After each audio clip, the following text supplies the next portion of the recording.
Important update about YouTube playlists. Hey everyone. We've received many messages asking why our YouTube playlists aren't showing up. Do we create YouTube playlists? Yes, we absolutely do. So why can't you see them? Honestly, we're not sure. We've been in contact with YouTube support for several months now, but we still haven't received a clear answer or solution. After much discussion, our team has decided to take matters into our own hands. We believe the issue might be related to the number of playlists we've created on a single channel, possibly too many. Our solution? We're launching 2 additional YouTube channels, giving us a total of 3. This way, we can organize our audiobooks better and avoid the playlist visibility issue in the future. This change only affects our YouTube audience. If you're a patron supporter, you can still access all our audiobooks by visiting the collection menu on Patreon. Thanks so much for your time and continued support. Happy listening. And what about you? Bakura asked, raising an eyebrow. Her question seemed to echo the things she had heard from Kushina, the stories of Takuya's childhood, of how he had been treated. I'm different, Takuya said, apparently unbothered by Kushina sharing his past. My situation is complicated. The village has always treated the Uchiha poorly. Not everyone, just a few elders. Most people would rather avoid associating with us. But it's all about power struggles, in the end. Haven't you experienced that yourself? If Takuya faced discrimination in Hidden Leaf Village because of his Uchiha blood, Bakura faced it in the sand due to her connections with Raza. Bakura stiffened, her gaze towards Takuya shifting. Don't give me that look. I don't need your sympathy. You should be more worried about your own situation. Takuya said dismissively. You aren't in much better shape than me, so save the pity. He gave a slight snort and continued, my relationship with the Hokage is strained, it's even worse with the former Hokage advisors, and the Elder Council isn't any friendlier. You could say that most of Hidden Leaf Village's leadership is against me. And since you came here with me, that pretty much puts you against them too. Cough. Cough. Bakura nearly choked on her tea, her eyes widening. I'm genuinely curious now, is there anyone in Hidden Leaf Village's leadership you haven't pissed off?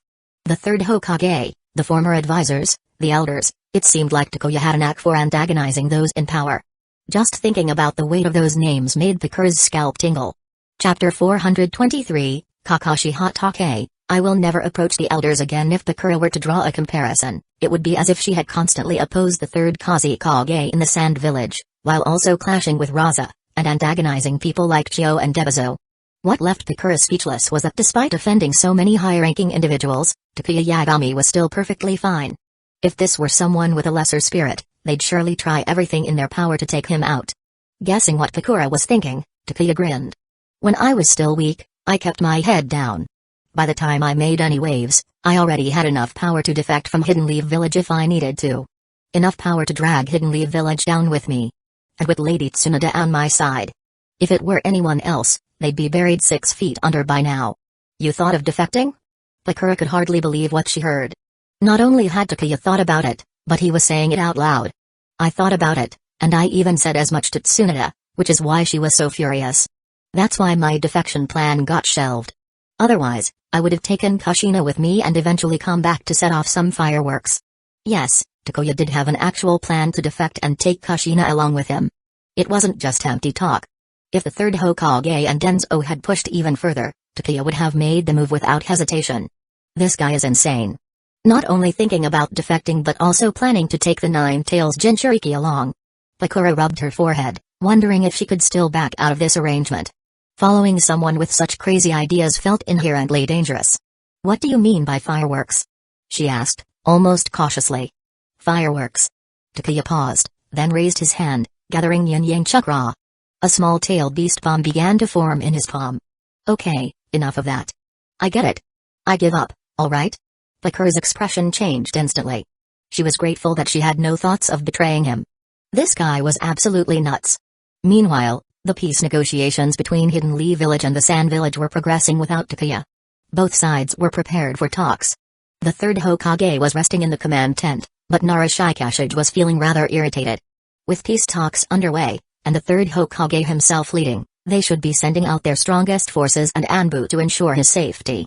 This was a time when Kakashi Hatake was supposed to be present. What made Shikashige almost lose his mind was that the third Hokage didn't even mention it, and Tsukumo himself didn't bother to return to camp. He remained at the frontline post all day, seemingly uninterested in meeting the third Hokage, let alone serving as a bodyguard. Late that night, After the third Hokage had rested, Shikashage brought a group to the front lines to find Sakamo. Sakamo, are you planning to mess around just like that kid Takuya? Shikashage asked pointedly. Sakamo looked genuinely confused. What do you mean by that, senpai? You really know how to test me, don't you? Shikashage almost laughed out of frustration. He pointed at Sakamo, who looked as if he didn't understand a word. Come on, I don't believe you don't get what I'm saying. Sakamo smiled faintly. Whether he understood or not, he simply pretended not to. Sigh. Shikashage let out a long sigh. Is this karma? After all their dealings, this was the consequence. Now Sakamo, just like Takuya, was distancing himself from the village leadership. He didn't even want to face the third Hokage. For a long time, Shikashage found himself unable to persuade Sakamo, his thoughts and arguments clogging in his throat. The two sat quietly, sipping tea. After a while, Shikashage looked Sakamo in the eye and spoke earnestly. Sakamo, even if there have been unpleasant matters in the past, now is not the time to act stubborn. Tomorrow's peace talks are crucial for the village. I know. Sakamo nodded. I'll be here. If there's any sudden movement from the Sand Village, I'll be the first to respond. As for the past, please, senpai, don't bring it up again. I'm someone who's already been through death once. What do you mean? Shikashage's heart skipped a beat. His face turned pale as he imagined some grim possibilities. Someone who's been through death once? Thinking of Sakamo's personality and the Hatake clan's warrior spirit, Shikashage couldn't help but stand up abruptly, shouting angrily, that's nonsense. Absolute nonsense. Have you thought about what would happen to Kakashi if you weren't here? It's not your fault. With a self-mocking smile, Sakamo said, I know. That's why I'm still sitting here. I can't bring myself to leave Kakashi behind. Shikashage opened his mouth, but the words got caught in his throat. He couldn't say anything to ease the pain. What kind of a mess had they created? Damn Danzo. Even a man like Shikashage, usually calm and composed, couldn't help but curse Danzo inwardly. It showed just how deeply this situation had shaken him. He couldn't even imagine the impact if Sakamo had really gone through with it, how devastating it would be for Hidden Leaf Village. Thankfully, it hadn't happened. I'm sorry. After a long silence, Shikashage let out a sigh. No need. Sakamo gave a faint smile. He had already let go of the past, but facing the third Hokage and the other elders as he used to, he simply couldn't do anymore. Shikashage gave a bitter smile. Fine, just stay at the front lines. I'll accompany the Hokage tomorrow for the negotiations. The third Kazekage is dead, Raza is captured, and Pakura has joined our side. All that's left are Chio and Debazo. They won't dare make any sudden moves. It wasn't that Shikashage underestimated the Sand Village's Jonin nor elite Jonin. Compared to Chio and her peers, those shinobi were far less likely to cause significant problems for him and the third Hokage. As long as there were any signs of a fight, Sakamo would be there for immediate support. Sigh. I hope Lady Tsunade can change things for Hidden Leaf Village. Shikashage looked in the direction of the village, sincerely wishing that Tsunade could change things. Hidden Leaf Village was truly sick, and the root of the disease lay in the leadership. No ordinary person could change the status quo, even if they wanted to. Look no further than Jiraiya as an example. Despite his reputation for being perverted, pulling pranks, and being seen as a dead last by Tsunade and Orochimaru, Jiraiya was actually quite sharp. He knew the issues plaguing Hidden Leaf Village, but he also knew that he lacked the power to change them. So, he stayed away, avoiding the turmoil altogether, a wise choice. Ever since Orochimaru decided to vie for the position of Hokage, the situation in Hidden Leaf Village had grown more chaotic.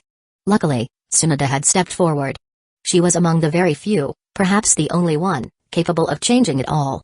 Chapter 424, Chio's bold demands stun the negotiation team. Despite the ongoing turmoil within Hidden Leaf Village, the scheduled negotiations arrived as expected. Nara Shikashage accompanied the third Hokage to the agreed location. Since this was a negotiation, the location had to be somewhere neutral and safe, as neither side could predict if the other would suddenly resort to violence.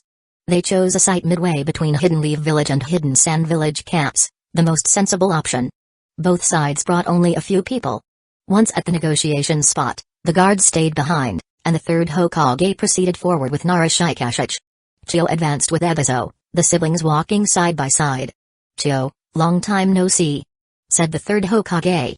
Hidden Leaf Village had emerged victorious and held the upper hand, so he smiled at this long-time adversary, despite their long-standing rivalry. Though they had similar roles, their status wasn't quite the same. The third Hokage was the leader of Hidden Leaf Village, while Chio was merely a member of the Hidden Sand Village Council of Elders.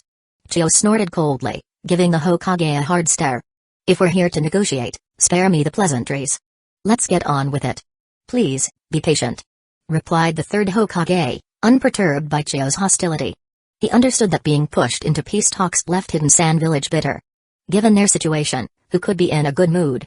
Hidden Leaf Village held all the leverage. It was unrealistic to expect those who were forced into this situation to be all smiles. Chiyo watched the third Hokage curiously as he lifted his hands to form seals. What was he doing? Ebizo immediately stepped in front of his sister, prepared to defend her against any sudden attack. Shikashage merely glanced at the third Hokage, calm in the knowledge that his leader had no intention of aggression. He was simply preparing a jutsu to facilitate the talks. The ground began to tremble. With a rumbling noise, 2 stone chairs rose from the earth, followed by a square table between them. "Please, have a seat," said the Hokage. He sat first, gesturing for Chiyo to do the same. Chiyo, after patting Ebizo's shoulder to calm him, also sat. Ebizo, still cautious, stood behind her, eyeing the Hokage carefully. In his view, Shikashage was just there for strategic advice. The real threat was the Hokage himself, a shinobi known for his proficiency in every type of jutsu. Though he had not fought in many years, he remained dangerous. Chiyo's demeanor remained cold, in stark contrast to the third Hokage's smile. She got straight to the point. "Hokage-sama, let's skip the pleasantries. I represent Hidden Sand Village in these negotiations. We admit defeat in this conflict and are ready to sign a peace treaty. But Hidden Leaf Village must unconditionally release Raza. I do not want Raza subjected to interrogation or any mistreatment." These were her baseline demands. An untouched Raza was far more valuable than one who had been compromised. That was why Chiyo was so eager to propose negotiations. They could not afford to lose Raza. He was pivotal to Hidden Sand Village's future. "Naturally," responded the third Hokage without hesitation. Without Raza's capture, the war could have dragged on, something the third Hokage wanted to avoid. Ending the war quickly was in Hidden Leaf Village's best interest. Hearing his swift agreement, Chiyo's tense demeanor relaxed slightly, and the heavy burden she carried lightened. "Once the peace treaty is signed, Hidden Sand Village will proceed quickly," she continued, "but I also have a few conditions that I must present on behalf of my village." "Please, go ahead," replied the Hokage. He seemed at ease, though the notion of a defeated party setting conditions was strange. After carefully considering her words, Chiyo began. "Hokage-sama, you are aware that since the Second Shinobi War, Hidden Sand Village has been burdened with heavy war reparations, which have hindered our development. Our village has been forced to cut down on the number of active shinobi. If this continues, Hidden Sand Village will fall into a stagnation we cannot recover from. So, you want Hidden Leaf Village to reduce the war reparations?" The Hokage raised an eyebrow, surprised at her boldness. The reparations from the previous war had indeed placed Hidden Sand Village in a financial straitjacket, a well-known fact. Unless they could address their obligations, Hidden Sand Village would never see growth. They couldn't even maintain their current ranks without reducing the number of shinobi they employed. Chiyo shook her head. "No, not a reduction, complete elimination." "Excuse me?" The third Hokage blinked, then sprang up from his chair, disbelief etched across his face. "You want Hidden Leaf Village to completely eliminate all reparations?" Was Chiyo out of her mind, or was he himself hearing things incorrectly? Such a condition was beyond audacious, it was preposterous. Behind Chiyo, Ebizo looked uncomfortable, while Shikashage was simply stunned. Hidden Sand Village was truly asking for the moon here. As the losing side, they were supposed to offer concessions, not demand them, especially one this immense. Such audacity risked everything. Chiyo's face remained serious. "Yes, complete elimination. Not only for the reparations from the Second Shinobi War but also for any reparations from this current conflict." The third Hokage was momentarily speechless, struggling to suppress his incredulous laughter. "Chiyo, do you seriously think I would agree to such terms?" Chiyo wanted Hidden Leaf Village to unconditionally release Raza, and on top of that, forgive every war debt that Hidden Sand Village owed? Did she think Hidden Leaf Village was a charity, or that they had money to burn? The Hokage glowered, his previous smile nowhere to be seen as he sank back into his chair in silence. He had no desire to waste his breath arguing. Such negotiations were pointless, they might as well call it off and return to battle. Better to let war decide. Chiyo had expected this reaction and remained calm. It was a good thing the Hokage was older now. If she had made such demands of a younger, more hot-headed leader, he probably would have flipped the table and stormed off by now. After seeing the Hokage's reaction, Chiyo pressed on. "If Hidden Leaf Village agrees to eliminate all reparations, Hidden Sand Village will sign a long-term peace treaty and an alliance treaty, a firm alliance between our villages." "Absolutely not." The Hokage snapped before she could finish her sentence. Chapter 425, Weighing the Pros and Cons. Third Hokage hesitates. Bonus: Hidden Leaf Village needs a good ally, and if the Sand Village could become that ally, it would undoubtedly be beneficial for Hidden Leaf Village's growth. However, there are no eternal allies, only eternal interests. Even if the Sand Village becomes Hidden Leaf Village's trusted partner for a short period of time, they could eventually turn against them once they grow stronger or when the opportunity for a better deal arises. It could easily lead to betrayal, a stab in the back. Faced with Hidden Leaf Village's rejection, Chiyo did not become angry. Instead, she paused briefly and then said, if Hidden Leaf Village agrees to these terms, the Sand Village will provide additional compensation. For instance, I will personally lead a contingent to assist Hidden Leaf Village against the Mist Village. During the war, as long as our forces suffer no more than 50% casualties, we will not take a single step back. During this time, we will follow Hidden Leaf Village's command. Of course, all consumed supplies will need to be provided by Hidden Leaf Village. The third Hokage was stunned for a moment. This condition seemed beneficial to Hidden Leaf Village. With the support of the Sand Village, it was almost like announcing to the world that Hidden Leaf Village and the Sand Village were united. Moreover, having the Sand Village reinforcements would certainly reduce Hidden Leaf Village's war losses. Chiyo was strong, and she would not lead a group of weaklings but rather the elite forces of the Sand Village. Considering all of this, there seemed to be space for negotiation. The third Hokage took a deep breath and calmed down, asking, how many forces can the Sand Village provide for Hidden Leaf Village?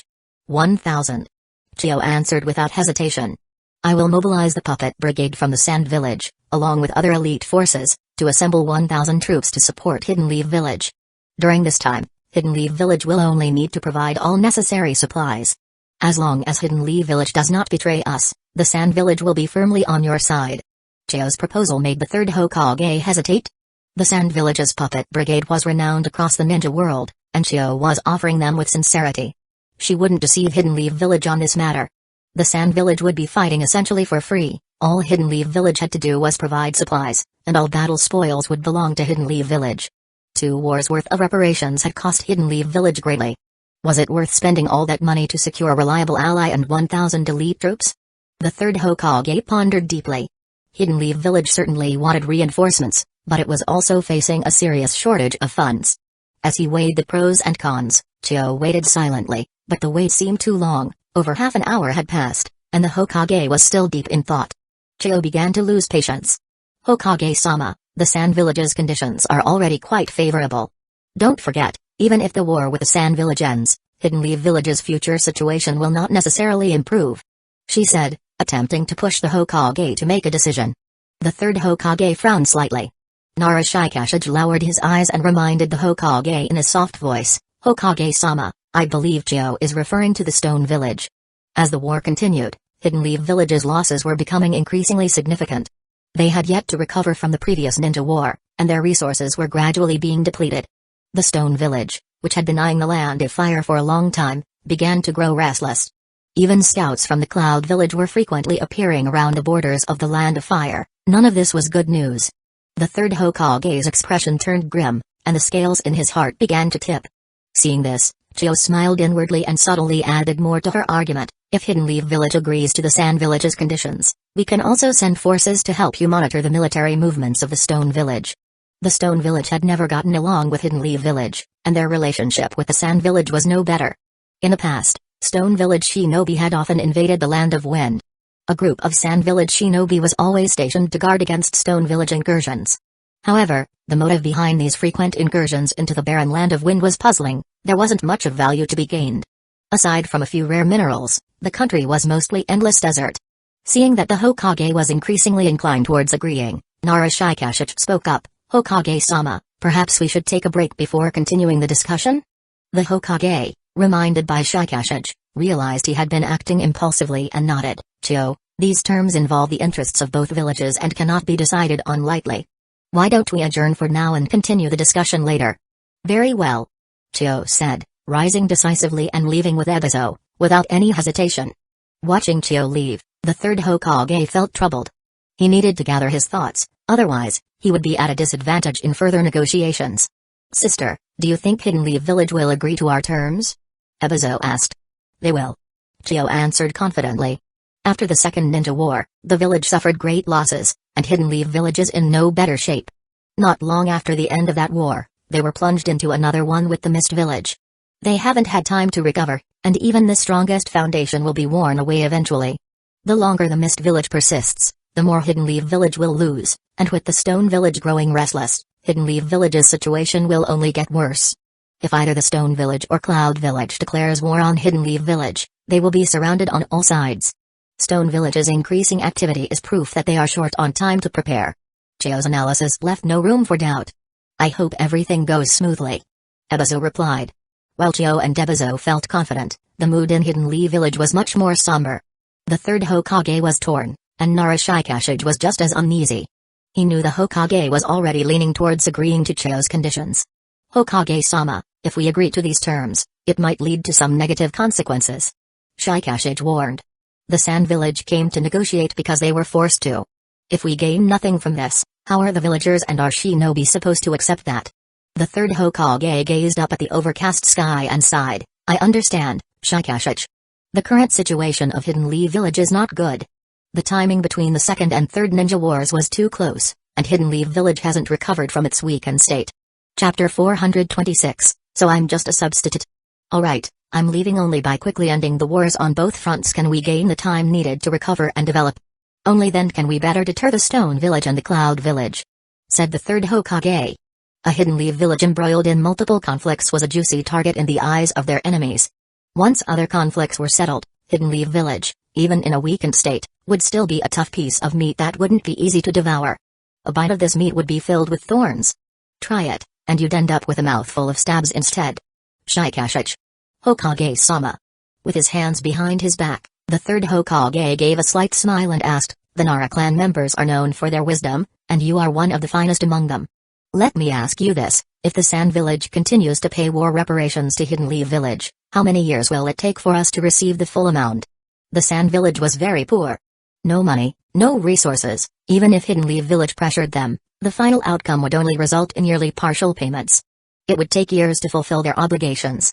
If it were a time of peace, Hidden Leaf Village could afford to take its time collecting the debt, resting, and recovering. But Hidden Leaf Village was still fighting the Mist Village, while the Stone Village was restless and the Cloud Village was keeping watch. War could break out at any moment. Under these circumstances, the war reparations were obviously less valuable compared to having an ally and receiving support from 1,000 elite troops.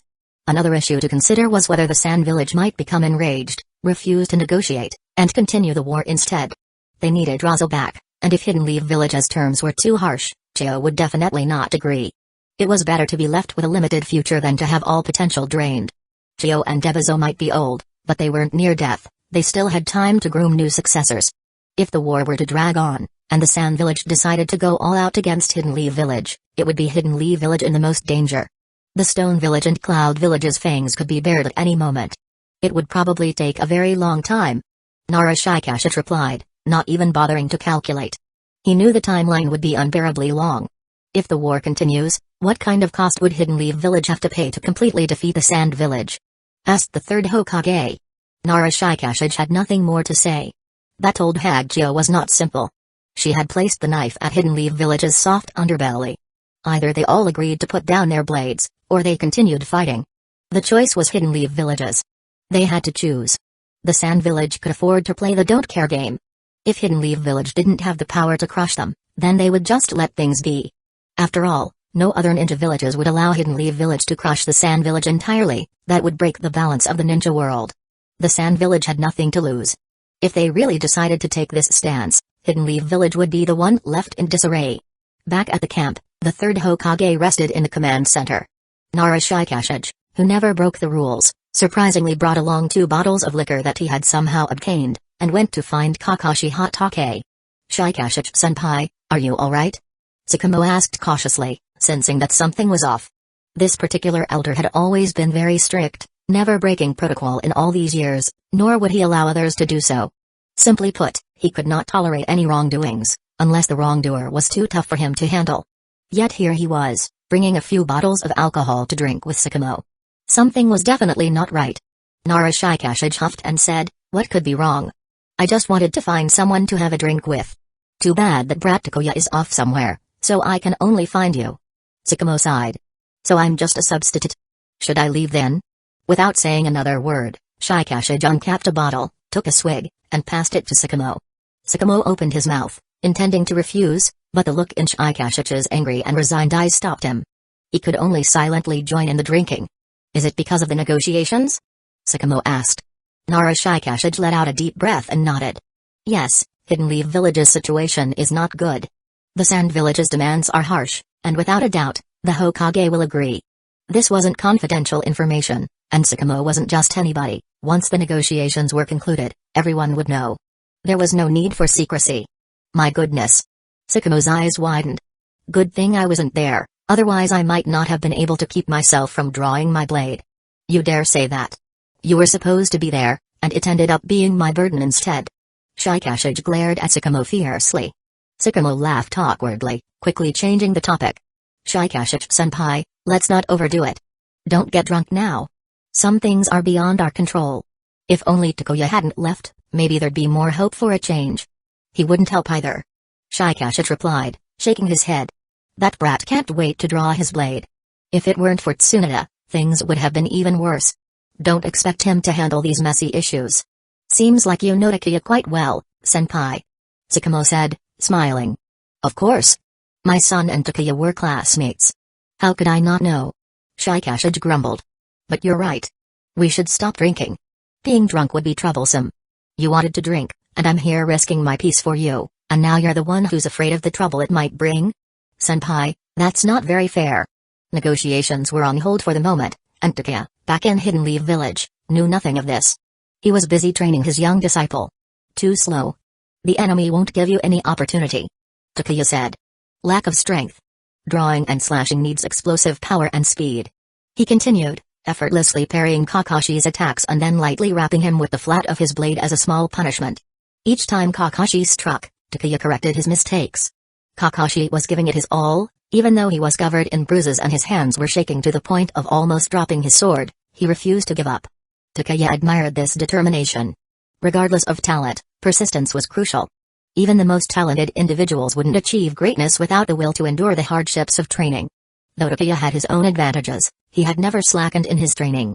He loved being laid back, loved watching pretty girls to pass the time, and enjoyed making delicious food to satisfy his cravings, but he was disciplined when it came to training. Effortlessly deflecting Kakashi's blade, sending it flying from his grasp, Takuya sheathed his Kusanagi sword. That's enough training for today. Go to the hospital and get treated. Although Kakashi had the strength of an ordinary genin, Takuya didn't teach him anything too complicated. They were still focusing on the fundamentals of Kenjutsu. As for ninjutsu, Takuya wasn't pushing Kakashi to learn everything. Specializing in one area could be far more valuable than being average at everything. Chapter 427, Negotiations concluded. War with the Sand Village ends. Takuya had no desire to see his disciple turn out like in the original story, abandoning the Hatake clan's specialty of Kenjutsu to become an all-around fighter. The end result? Becoming Hatake 50-50. Equally matched with anyone, yet never able to overpower them. Kakashi picked up his ninja sword, securing it in place. He bowed to Takuya before dragging his tired, bruised body towards Hidden Leaf Village Hospital. Great talent and tremendous willpower, having such a disciple certainly made teaching easier. For now, Takuya was quite satisfied. As she watched Kakashi's departing figure, Bakura sighed. If a genius like Kakashi appeared in a Sand Village, he would receive the highest attention. Compared to Hidden Leaf Village, the Sand Village was sorely lacking in talented ninjas. Bakura's generation was fortunate enough to have several strong figures like herself, Raza, and Sasori. However, for the next generation, Bakura couldn't recall any children in the village deserving of such focus. Kakashi is alright. Takuya said casually. Sure, Kakashi was a genius worth cultivating, but Hidden Leaf Village wasn't as petty as the Sand Village. Even for a genius like Kakashi, they wouldn't pour everything they had into nurturing him. Besides, compared to the two future rebels, Kakashi wasn't quite as exceptional. Bakura suddenly felt like hitting someone. Kakashi's talent was clear for all to see, and yet here Takuya was saying he was only alright? Is he kidding? Other than Kakashi, Bakura hadn't heard of any other prominent geniuses in Hidden Leaf Village. Despite only being in Hidden Leaf Village for 2 days and hanging out with Kushina, Bakura had already learned a lot about the village. Is he mocking me? Takuya noticed Bakura's expression and added, Hidden Leaf Village doesn't lack for geniuses. It's just that due to certain individuals' lack of action, many talents don't get the proper training they deserve.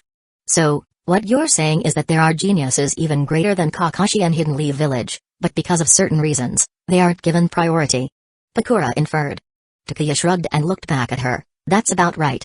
There are too many ninjas in Hidden Leaf Village. Even when it comes to nurturing geniuses, it's not possible to focus too much on any one of them. Some things aren't for you to know just yet. Understood. She was, after all, an outsider. It was best not to ask about things she shouldn't know and avoid meddling in affairs she shouldn't be involved in. Bakura made an okay gesture and followed Takeya back home. For now, she was living at Takeya's place. During her short-term evaluation period, staying by his side was also a form of supervision. There might be plenty of geniuses, but what good is that if they aren't properly nurtured? Takeya was very curious about how the development of Shizue Uchiha and Itachi Uchiha would differ amidst all the current chaos. It would be best if those two didn't turn into rebels again. Takeya admitted that Shizue and Itachi were indeed geniuses, but their actions were simply unacceptable. Even Takeya, who was often ostracized by the Uchiha clan, wouldn't entertain thoughts of becoming a traitor or destroying the clan. What exactly was going on in Shizue's and Itachi's minds? One became a double agent and dragged the other into it. One refused to resist, choosing suicide rather than creating a big scene. And the other? He went even further, cooperating with outsiders to annihilate the entire Uchiha clan. He stabbed his own parents and even the woman he loved. How did he steel his heart to do such a thing? Thinking about Itachi's actions, Takeya couldn't help but shiver. Ruthless to others, ruthless to himself. But not ruthless enough towards the village leaders. When Takeya opened the door, he saw Tsunoda sprawled out on the couch. He couldn't resist teasing her. What's this, taking a day off? Tsunoda immediately sat up at the sound of Takeya's teasing. Day off, my foot. The old man is negotiating on the front lines, and it's making me anxious as hell. I had no mood to handle official duties, so I decided to ditch work for the day. The peace talks between Hidden Leaf Village and the Sand Village directly affected Tsunoda's plans, and determined whether or not her job would get a little easier in the future. Naturally, she was concerned. With no heart for work, she simply skipped out on her duties.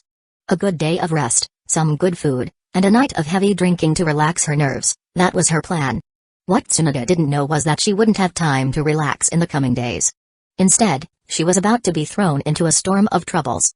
Tsunoda's concerns did not hinder the progress of the negotiations. As Chio had expected, after a day and night of deliberation, the third Hokage finally agreed to her conditions. Hidden Leaf Village would release Raza unconditionally and would not demand any war reparations from the Sand Village.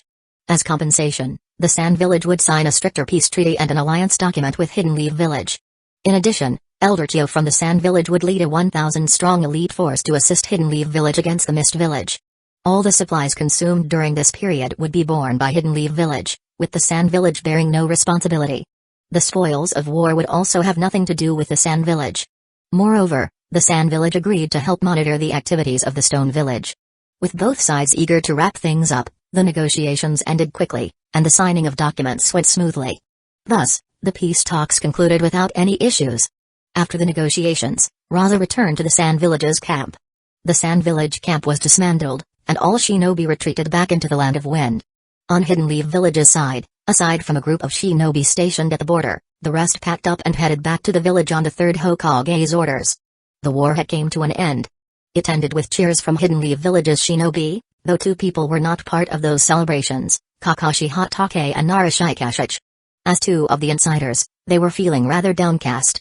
They knew that once the forces returned to the village and the details of the negotiations were made public, it would cause an uproar. The third Hokage, who led the negotiations, would find himself at the center of controversy. But the third Hokage had mentally prepared himself for that. Upon receiving the news, Tsunoda immediately ordered an announcement to let everyone know that the war with the Sand Village was over. The war between the village and the Sand Village had ended. With the announcement paving the way, the news of the war's end still sent the villagers into a frenzy, and countless people wore celebratory smiles. It seemed no one noticed that the village had only announced the end of the war. There was no mention of the details of the negotiations. With the war against the Sand Village officially over, the third Hokage would handle the matters at the front, significantly lightening Tsunoda's load. Finally, she could rest without having to skip work. Mouthfuls of grilled meat and sake in hand, Tsunoda grumbled, that old man. He didn't even mention what the negotiations covered, just that the war was over. Only the outcome, nothing else? Something about this felt off to Takeya. What kind of scheme was the third Hokage up to? Could it be that he agreed to some outrageous conditions from the Sand Village and was trying to keep it under wraps? It seemed very likely. In the original storyline, The third Hokage made a lot of concessions to win over the Sand Village and made even bigger concessions to the Stone Village, leading to resentment and dissatisfaction among the villagers and many shinobi. This ultimately forced the third Hokage to propose the selection of the fourth Hokage and to step down. The result was that the third Hokage successfully stepped down, pushed Minato into the position, and then one disaster after another began to unfold. Danzo attempted to assassinate him, Orochimaru's forbidden research came to light. Orochimaru fled the village, and Jiraiya left under the pretense of capturing him. Then the Nine Tails attacked, forcing the third Hokage to tearfully return to power, retaking control of the village. He lived his entire life in power, such was the true portrait of the third Hokage. Maybe he wants to tell you in person when he gets back. Takuya chuckled mysteriously. Maybe there's even some good news. Hopefully, Tsunade wouldn't be too shocked when the third Hokage returned. Chapter 428, Orochimaru under pressure. Third Hokage returns to Hidden Leaf Village. Not quite, it's more like hoping Tsunade wouldn't break too many things. What kind of conditions could the Sand Village propose that the third Hokage couldn't accept, yet couldn't refuse? Thinking back to the Sand Village's current situation, Takuya considered the hefty war reparations. Could it be that they got rid of the war reparations? After all, Hidden Leaf Village was short on funds and resources. If those were to be cancelled, the villagers and countless shinobi would certainly cause a commotion. If that were the case, this could become a big deal. It wasn't that Takuya liked to think maliciously, but the third Hokage had done similar things in the original story. To end the war and win over the Sand Village, he hadn't imposed any harsh terms on them. Simply put, Hidden Leaf Village didn't gain any benefit. And with the Stone Village, it was even worse. The Stone Village refused to acknowledge any war reparations, saying, "If you have the guts, keep fighting and see who gives in first." In the end, Hidden Leaf Village got nothing, and the war ended in a disastrous defeat. Hopefully, it's a pleasant surprise, Takuya said. Tsunade didn't catch the nuance in Takuya's words and added, "The problem is that the Sand Village is just too poor. It seems like they have nothing worthwhile to offer Hidden Leaf Village. Recovering war reparations or compensation will be difficult for them, and Hidden Leaf Village might even have to rally the daimyo's support to help the Sand Village." Cough, cough. Takuya nearly choked on his drink. Support the Sand Village? Hopefully, you won't want to destroy them instead. What? Did I say something wrong? Tsunade looked at Takuya strangely, a little annoyed. She was trying to analyze the situation, so why was he coughing? You're right, you're absolutely right. Takuya quickly replied, brushing her off. He had no interest in arguing with Tsunade over this. It would be better if the third Hokage handled it with her. They could shout until they were both red in the face, and it would certainly be amusing. I suspect you're thinking about something bad, but I have no proof. Anyway, let's eat and drink first. We can deal with everything else when the old man returns. The news of the end of the war between Hidden Leaf Village and the Sand Village quickly spread from Hidden Leaf Village as its center. Tsunade immediately relayed the news to the coastal battlefield, intending to use this good news to boost the morale of Hidden Leaf Village's shinobi. It was indeed a shot in the arm for Hidden Leaf Village. In the coastal camp, the announcement brought cheers from the shinobi. However, as the commander, Orochimaru felt the pressure grow. The war with the Mist Village had started before the Sand Village conflict, and despite the lengthy duration, there was still no sign of victory. Meanwhile, the Sand Village war, which had started afterward, had ended in no time. If this had been in ordinary times, it wouldn't have mattered. Even if Orochimaru had been given the assignment by the village, the lengthy delay wouldn't have reflected too poorly on him as long as he hadn't made any serious mistakes that led to major losses for Hidden Leaf Village. But everything changed once Orochimaru and Tsunade started competing for the position of Hokage candidate. People couldn't help but compare the two. And then the problem started arising. Orochimaru was frustrated, but few knew about it, with Jiraiya being one of the exceptions. Jiraiya, however, chose to feign ignorance, continuing with his duties as if he knew nothing. Whether it was Tsunade or Orochimaru who became the Hokage candidate, Jiraiya wouldn't oppose it. But he also wouldn't openly support either of them. The war against the Mist Village was under Orochimaru's command, while the war with the Sand Village had been led by Tsunade. The result? One battle turned into a grueling meat grinder, with heavy casualties on both sides. Despite Hidden Leaf Village holding the geographic advantage, they still couldn't bring down the Mist Village. On the other hand, the Sand Village barely had time to make waves before the third Kazekage died. From there, everything fell apart. The Sand Village surrendered messily, peace talks began, and the war ended. Everything happened so quickly and smoothly. It was over so fast that even the other villages hadn't had time to react before it was all wrapped up. Anyone with eyes could see where the difference lay between the two wars. The Mist Village was fighting to the death against Hidden Leaf Village. In contrast, The Sand Village crumbled quickly. After Raza was captured, Chio was forced to bow for the sake of the village's future and initiate peace talks. That was something you would never see with the Mist Village, unless someone assassinated the third Mizukage and a new leader rose to power. The new leader would likely end the pointless war in order to solidify their own position and stabilize the village. People with insight could understand these dynamics, but ordinary shinobi and villagers wouldn't care. All they saw was that the war Tsunade led ended quickly, while Orochimaru's campaign turned into a bloody meat grinder, costing the lives of many shinobi and consuming a significant amount of village resources. The villagers who had lost loved ones would grow even more resentful. Soon enough, unfavorable rumors about Orochimaru were bound to surface. This made Orochimaru's burden heavier and his pressure more intense. Fortunately, Orochimaru's luck wasn't too bad. Soon, the focus of the public's attention would shift from him to the third Hokage. Due to the large number of people, the significant amount of supplies, and the many wounded who had difficulty moving, it took 4 days for the returning troops to finally reach Hidden Leaf Village from the border. A large crowd of villagers and shinobi gathered at the village entrance, lining the streets to welcome the return of the army. As always, Takuya chose not to join in this kind of excitement. Amidst the cheers, the third Hokage assigned the remaining work and returned to his office. Tsunade, Koharu Udatane, and Hamura Midokado had been waiting for some time. They were all eager to hear the details of the negotiations between Hidden Leaf Village and the Sand Village and to learn about the terms that had been agreed upon. The third Hokage's vague announcement had not only made Tsunade uncomfortable, even the Council of Elders was feeling uneasy. Could there be some untold secret behind this? Otherwise, why all the secrecy? Why not just announce it? Thank you for all your efforts. The third Hokage smiled as he sat down, removed his hat, and set it on the desk. Unable to hold back any longer, he pulled out his pipe, lit it, and took a few puffs. Tsunade stood with her arms crossed, leaning against the wall, waiting. Koharu and Hamura also waited for the third Hokage to explain how the negotiations had gone. None of the three responded to the Hokage's polite words. How should he begin? Under their intense stares, the third Hokage found it hard to start. After all, he had made considerable concessions in these negotiations, concessions so significant that they were enough to shock anyone. He could accept such terms, but that didn't mean Tsunade and the council would. But it was all over now. Even if Tsunade and the council couldn't accept it, there was nothing they could do. Ahem.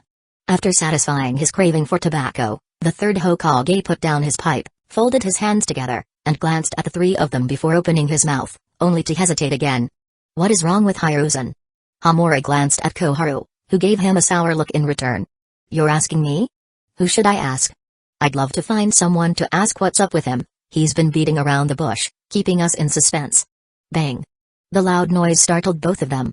After waiting for so long, Tsunade finally lost her patience and slammed her hand on the desk. Veins bulged on her forehead as she gritted her teeth. Old man, enough already. Just say it. You're even more hesitant than a woman. Fine, let it be. The truth couldn't be hidden. If he didn't say it, the Sand Village would announce it themselves to prevent Hidden Leaf Village from backing out.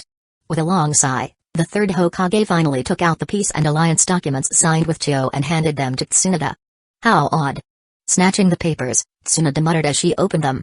Koharu reluctantly pulled her hand back, as she had wanted to grab the papers herself. In the past, she would have been the first to take them, but now things had changed. Boom. Still fuming, she was startled by a sudden explosion. Hamura looked over in bewilderment. Chapter 429, You insisted on negotiating, and this is what we got? The third Hokage wore an expression that said it all, as if he expected this reaction from Tsunade. He knew she wouldn't accept the terms, or at least, not all of them. Old man, have you lost your mind? Ignoring the ruined floor she had stomped on, Tsunade looked like an enraged bull. Her eyes were wide, and even her nostrils flared with fury. The rage in her eyes almost overwhelmed the third Hokage. She slammed the document onto the table, not caring whether the desk could handle the impact, and angrily demanded, "This is the outcome of your insistence on leading the negotiations? What on earth had happened? Did Hiruzen agree to some harsh terms that were disadvantageous to Hidden Leaf Village?" Startled, Koharu Udatane and Hamura Midokado exchanged bewildered glances, staring as Tsunade yelled at the third Hokage. "Look at these conditions yourself. I understand the unconditional release of Raza, it's the basis for the Sand Village's negotiation. Fine, let him go, he's not much of a threat. But what is the meaning of wiping out the war reparations for the Sand Village? Has Hidden Leaf Village suddenly become so wealthy that we don't need reparations anymore? What on earth were you thinking?" Tsunade felt like her lungs were about to explode from sheer anger. She wanted nothing more than to smash the third Hokage into pieces, And this too, Hidden Leaf Village is barely able to support itself. The daimyo's resentment is already deep, and you just came back from the daimyo's palace not long ago. Are you not aware of this? And yet, you agreed to support the Sand Village's development? Are you insane, or am I losing it? What kind of ridiculous negotiation is this? If she had known it would turn out like this, Tsunade would never have let the third Hokage leave Hidden Leaf Village. She would rather have gone herself, or even sent Koharu and Hamura.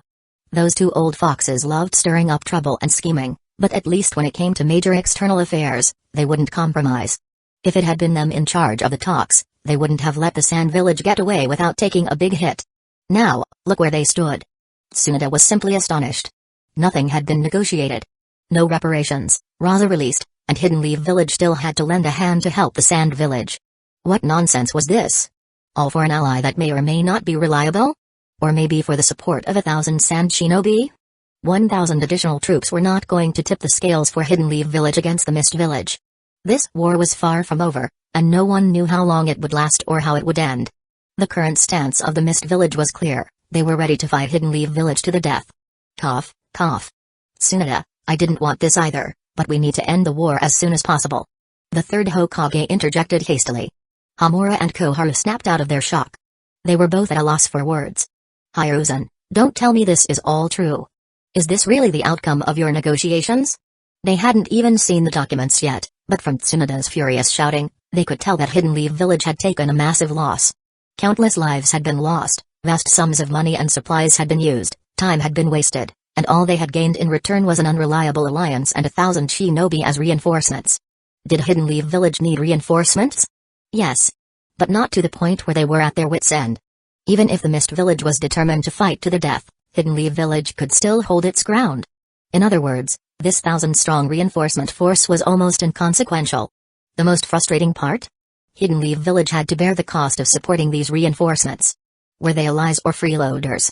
The Sand Village lacked resources, but was Hidden Leaf Village overflowing with them? It only got worse from there. After the war, Hidden Leaf Village would be responsible for supporting the Sand Village's recovery. All these bizarre and one-sided terms almost made Tsunade cough up blood. Sigh. The third Hokage sighed. I know these terms are harsh and detrimental to Hidden Leaf Village, but what we need is time and stable development. Even if we agreed on substantial war reparations, Hidden Leaf Village wouldn't be able to reap any benefits in the short term. That's why Enough. Tsunade cut him off, waving her hand dismissively. You insisted on going to the negotiations, and now everything is settled. My objections are useless now. I'll make sure everything is made public, so you better be prepared. Prepare for the villagers and shinobi to rise up against you. Given these terms, Tsunade didn't think she could stay in the Hokage's office any longer. She feared that she might lose control and kill the third Hokage on the spot. I've already prepared myself. This is my responsibility, and I'm willing to bear it. No matter how the villagers and others view or criticize me, I'll accept it. As long as it brings a swift end to the war and peace in return. The third Hokage nodded solemnly. He knew the impact of making this announcement would be immense. Narashikashage had warned him as much. I'm really looking forward to seeing what kind of ally your concessions get us. Tsunade slammed the door as she left. She needed to find a place to cool off. If possible, maybe drink some alcohol to calm the urge to scream and hit something. Alliances were a luxury for the 5 great shinobi villages.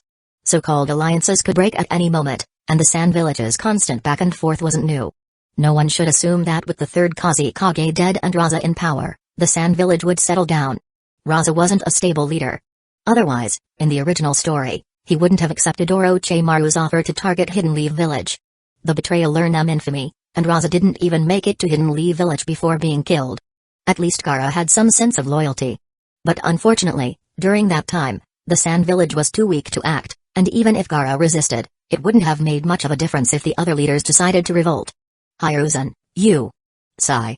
Koharu and Hamura quickly skimmed through the document, and both were left speechless. I hope you can understand my intentions. The third Hokage said. There was no turning back now. If Hidden Leaf Village reneged, the Sand Village would simply issue an announcement, which would make Hidden Leaf Village look foolish. Besides, the third Hokage had no regrets. Compared to war reparations or other compensations, he valued time for Hidden Leaf Village to rest and recover.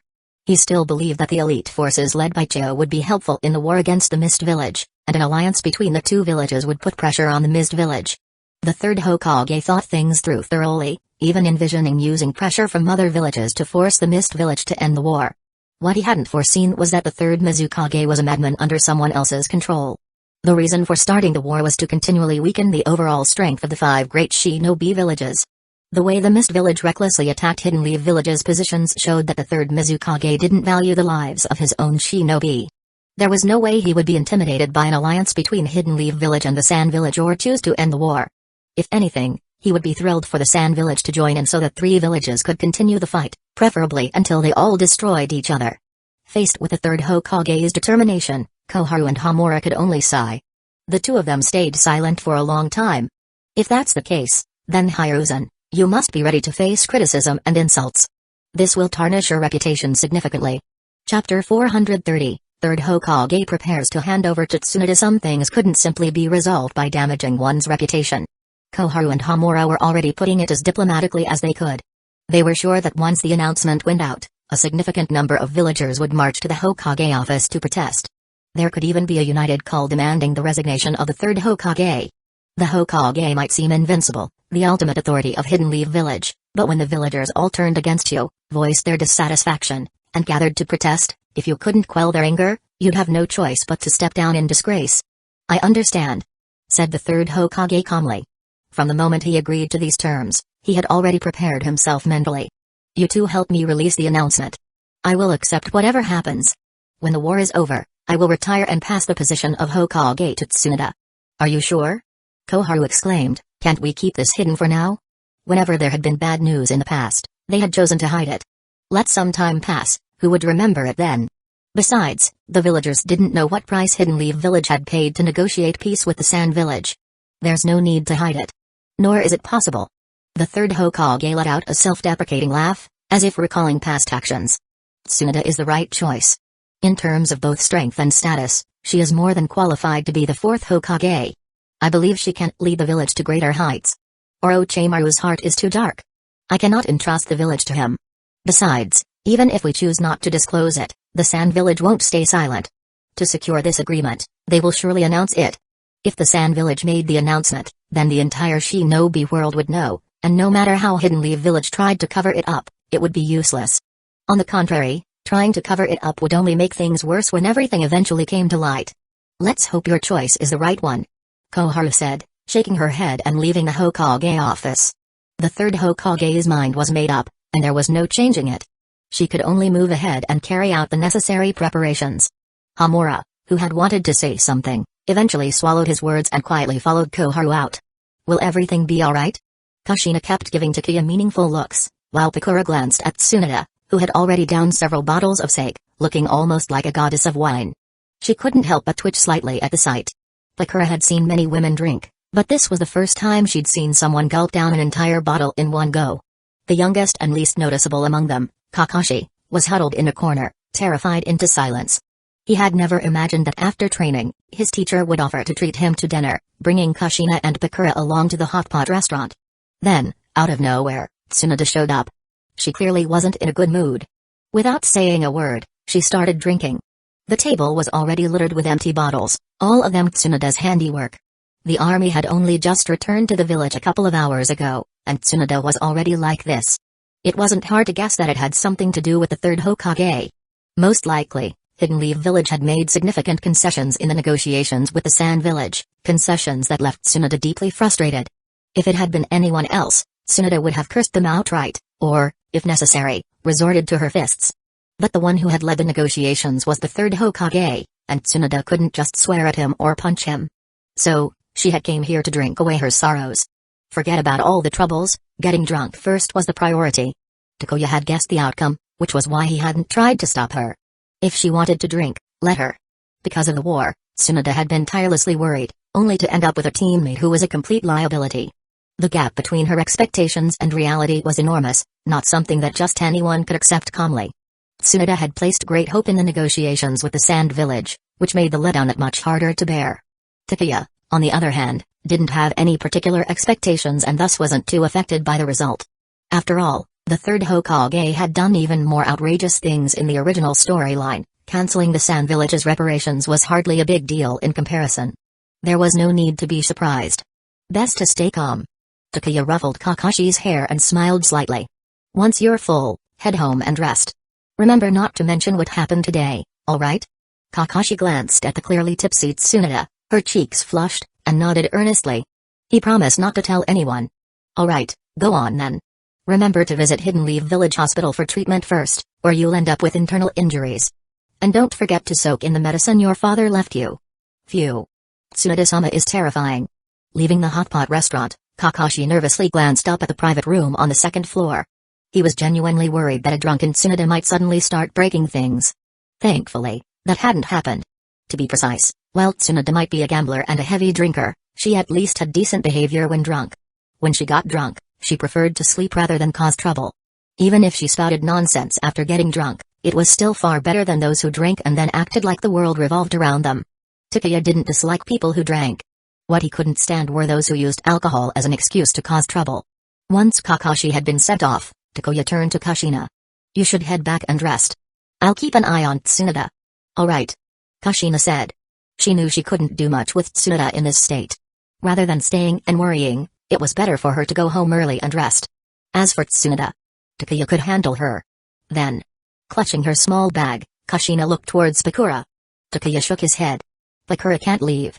She needs to stay by my side for the time being. Alright then. Bakura, I'm heading back. If you get bored, you can rest in the next room, Takuya will manage here. Waving, Kushina left the room. Thank you. Bakura said with a slight shake of her head. If I need to, I'll go. After all, it's just someone getting drunk, it's not a big deal. For now, she really couldn't leave Takuya's side. Leaving now would only bring trouble to Takuya and Tsunade, and she herself wouldn't be in a great position either. Bakura understood what was important. And besides, it wasn't as if Takuya and Tsunade were doing anything that she needed to avoid. There was no need to go next door. Picking up his chopsticks, Takuya gestured towards the food. Let's keep eating. Don't mind her. She won't make a fuss when she's drunk, she's well behaved. Hey, I'm still here. Hearing Takuya casually comment on her drunken behavior, Tsunade protested. What do you mean I won't make a fuss when I'm drunk? That's just me showing restraint. But one thing you said is true, I, Tsunade, do hold my liquor well. Ha. Releasing her grip on the bottle, Tsunade quickly snatched the beef Takuya had just cooked and shoved it into her mouth, chewing it loudly. As she ate, she complained. I've been waiting for the results of these negotiations, only to find that Hidden Leaf Village didn't gain anything, and we're actually losing out. What nonsense. Takuya calmly picked up another slice of meat and placed it into the pot. The Hokage has his reasons. I don't think it's worth getting upset over. What reasons? Give me a break. Chapter 431, Public Outrage and a Special Mission Assigned. After cursing, Tsunade continued to snatch the meat that Takuya had cooked. The war with the Mist Village won't end anytime soon. Hidden Leaf Village still needs to hold on. Luckily, we're dealing with just one front, so the pressure isn't overwhelming. The frontline shinobi can also rotate to take breaks. I've already approved Minato and Nawaki's leave requests. They'll be back in a couple of days. Ninja wars couldn't be decided in a single large-scale battle. Unless the power difference was massive, small skirmishes would still be the norm. The back-and-forth engagements meant that it would take a long time, which in turn necessitated rotation for rest. It's good for them to come back and rest for a while. As long as no surprises happen, Orochimaru and Jiraiya should be able to hold their ground. The incident with the tailed beast going berserk is unlikely to happen again. During the early stages of the war, Yagura caused all sorts of trouble, yet Orochimaru had stayed rock solid. It was only the unexpected actions of the third Mizukage that caught him off guard. Now that the situation had stabilized, it was all about which side would give in first. Compared to the Mist Village, Hidden Leaf Village had stronger foundations and was at an advantage. Hearing this, Tsunade couldn't help but curse. The third Mizukage is a lunatic. He even dared to throw his village's Jinchuriki onto the battlefield and deliberately unleashed a tailed beast just to try to deliver a fatal blow to us. Thank goodness we managed to hold it off, or we would have been in big trouble. How did a madman like that become the Mizukage? Forget it, let's not dwell on it. Tsunade shook her head, worry clear on her face. I'm actually more concerned about the Stone Village than the Mist Village. The Stone Village has been expanding their activity range, and that's not a good sign. The ambition of the Stone Village was obvious to anyone who wasn't blind. During the Second Shinobi War, if not for the Cloud Village stirring up trouble in the rear and forcing Onoki to refocus there, Hidden Leaf Village and the Stone Village might have had an unavoidable showdown. This time, Onoki seemed ready to make his move. If the Stone Village really joins the war, then Tsunade suddenly stopped mid-analysis, her gaze turning toward the private room door. Hurried footsteps were approaching fast. It was Kushina, and she looked anxious. Bang! The door to the private room was forcefully pushed open. Kushina, having returned, leaned against the door frame, panting. Takeya, Tsunade, the Hokage office just released an announcement. Many villagers have already gathered and are heading toward the Hokage office. I knew this would happen. Tsunade's face darkened, her chopsticks snapping in her grip. Takeya put down his chopsticks, surprised. The announcement has already been released. Based on how the higher-ups usually operated, they would definitely choose to keep it under wraps for a while. But somehow, things had changed. The announcement about the peace talks was out, much faster than expected. The reality was that for the villagers, whether there were war reparations from the Sand village or not didn't change much in their daily lives. Even if there were reparations, the money wouldn't go directly into their pockets. If there were no reparations, nothing would really change for them. The difference lay in the psychological impact, the sense of loss. It was hard for the villagers to accept. Whether Hidden Leaf Village needed those reparations or not was one thing, but whether you chose to take them was another. In the grand scheme of things, even without the reparations, Hidden Leaf Village wouldn't be reduced to tightening its belt. But the issue was that the reparations were there for the taking, yet they chose not to take them. That raised a lot of questions. Once the villagers learned the truth, there was no avoiding their outrage. Even though it wasn't really something they should be concerned about. What do we do now? The situation outside was nearing chaos, and many villagers were already expressing significant discontent. If the village didn't respond quickly, the uproar would only grow. Calm down. Tsunade's face was grim, and she grit her teeth. The old man said he would give the villagers an explanation. We don't need to interfere or worry about this. Kushina, go home and rest for now, and avoid wandering around aimlessly. I'm done eating. I need to head back. I don't want anyone to take advantage of this chaos. Even though her head was buzzing from the alcohol, Tsunade couldn't sit still. It wasn't anything else she was worried about, it was Danzo. She was concerned that the old schemer would take advantage of the situation. Even if all the root members in the Anbu had been cleared out, Tsunade didn't believe Danzo was completely without allies. That old man had always hidden himself deeply. As for the angry villagers, that was the third Hokage's issue. He had created this situation, so he could deal with the backlash from the villagers. Is this really alright? Pakura was visibly confused, watching Tsunade storm off, followed by a concerned Kushina. Tsunade was still herself. If she was capable of running and jumping around, then she'd be fine. Though she'd be in a drunken stupor for a while, at least half a day. Forget it. Let's go back and rest. Tsunade will be fine. Takeya said. And perhaps they might even get to see quite the entertaining spectacle. Taking Pakura with him, Takeya left the hot pot restaurant. Walking down the street, hearing people talk about the situation, he knew that things had escalated. More and more people were learning about it. Most were visibly furious. Many villagers gathered in small groups, heading toward the Hokage office. Clearly, they wanted an explanation from the third Hokage.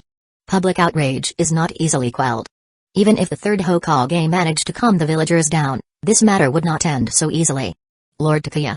An Anbu ninja appeared, putting an end to Takeya's plan to watch the drama unfold at the Hokage office. Takeya stopped in his tracks. What's going on? The Anbu bowed. Lady Tsunade has assigned you an important task. You are to carry it out immediately, and you are not allowed to leave until the commotion ends. With that, he handed over a mission scroll. Well, so much for watching the drama. What kind of mission could this be? Takeya sighed, feeling resigned. But as he unrolled the scroll, his eyes lit up. Though the mission would take up quite a bit of time, it was one that he liked. Rolling up the scroll, Takeya cleared his throat. Go back and tell Tsunade that I will keep an eye on Danzo and won't let him leave his residence. Goodness. Takeya couldn't help but marvel. Tsunade certainly knew how to seize an opportunity. While the third Hokage and the council were busy handling public backlash, she assigned him a mission straight away. To monitor Danzo. Heavens, Takeya was thrilled. He wasn't just grateful to Tsunade, he was in love with this mission. He had long wanted to keep tabs on Danzo, but the third Hokage wouldn't allow it. Now, the opportunity had arrived. As for whether the third Hokage would approve, that didn't matter anymore. The mission scroll bore the Hokage's seal. The seal must have been stamped by Tsunade. Whether the third Hokage would be angry later. Who cared? Understood. The Anbu ninja gave Takeya a strange look before leaving. Chapter 432, Who says surveillance must be in secret? I will watch you openly. Rumors had always suggested that Takeya and that man had a terrible relationship. But now, it seemed terrible was putting it mildly. Getting an assignment to monitor him seemed to make Takuya's eyebrows literally dance with joy. This was just perfect. Hey, Danzo, you finally have your day. Ha ha ha. Walking down the street, Takuya couldn't help but laugh out loud. He had been waiting for this day for a long time. Even if the surveillance wouldn't last very long, Takuya was determined to make Danzo's life miserable while it lasted. Back then, Danzo had kept tabs on him, watched him, and made his life miserable. Now it was his turn. Danzo, are you ready for this? Danzo's retirement home was located in a small courtyard not far from where the Sarutobi and Shimura clans resided. Usually, there were Anbu stationed nearby to keep people away. But with some of the Anbu pulled away to deal with the commotion at the Hokage office, and the manpower shortage since the purge of the Anbu, Tsunade had simply handed the task to Takuya. You've always wanted to mess with Danzo, right? Here's your chance. Danzo's residence now had 2 unexpected guests. These were some of Danzo's secret pawns. Even though Tsunade had purged the Anbu and attained all the members of Root, Danzo still had people willing to work for him. After all, Danzo had operated in Hidden Lee Village's shadows for many years. His network was extensive. Lord Danzo, the villagers are furious after the announcement. More and more of them are heading to the Hokage office. The public outrage from the announcement had given Danzo an opportunity. He was contemplating how to manipulate the situation to get out of this wretched place, to regain the power he believed should be his, and to do what he wanted. Sitting in his chair, with his one eye and shoulder wrapped in bandages, Danzo asked indifferently, what about the research facility? Due to a lack of funds, equipment, and materials, and with Orochimaru away from the village, the research has stalled. Tsunade. Chakra erupted from Danzo's hand, and the cane he was holding shattered into pieces. All he ever thought about was restoring his body, but Tsunade kept cutting off resources. And with the ongoing war, his collaborative research with Orochimaru had been put on hold. This made it increasingly difficult for Danzo to recover his body. The thought of his broken body, no support in the village, and even the third Hokage having given up on him made Danzo seethe with anger. The third Hokage's actions had stirred public anger, and that gave him hope.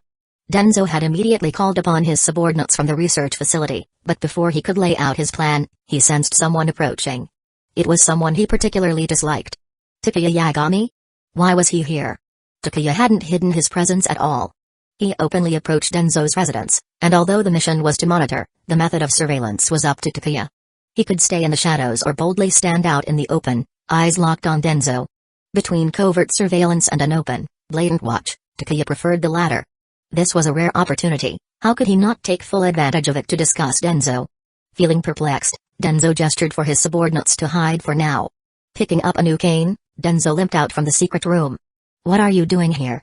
Emerging into the living room and standing on the wooden porch, Danzo saw Takuya lounging in the courtyard, his legs crossed, and Pakura standing behind him like an obedient follower.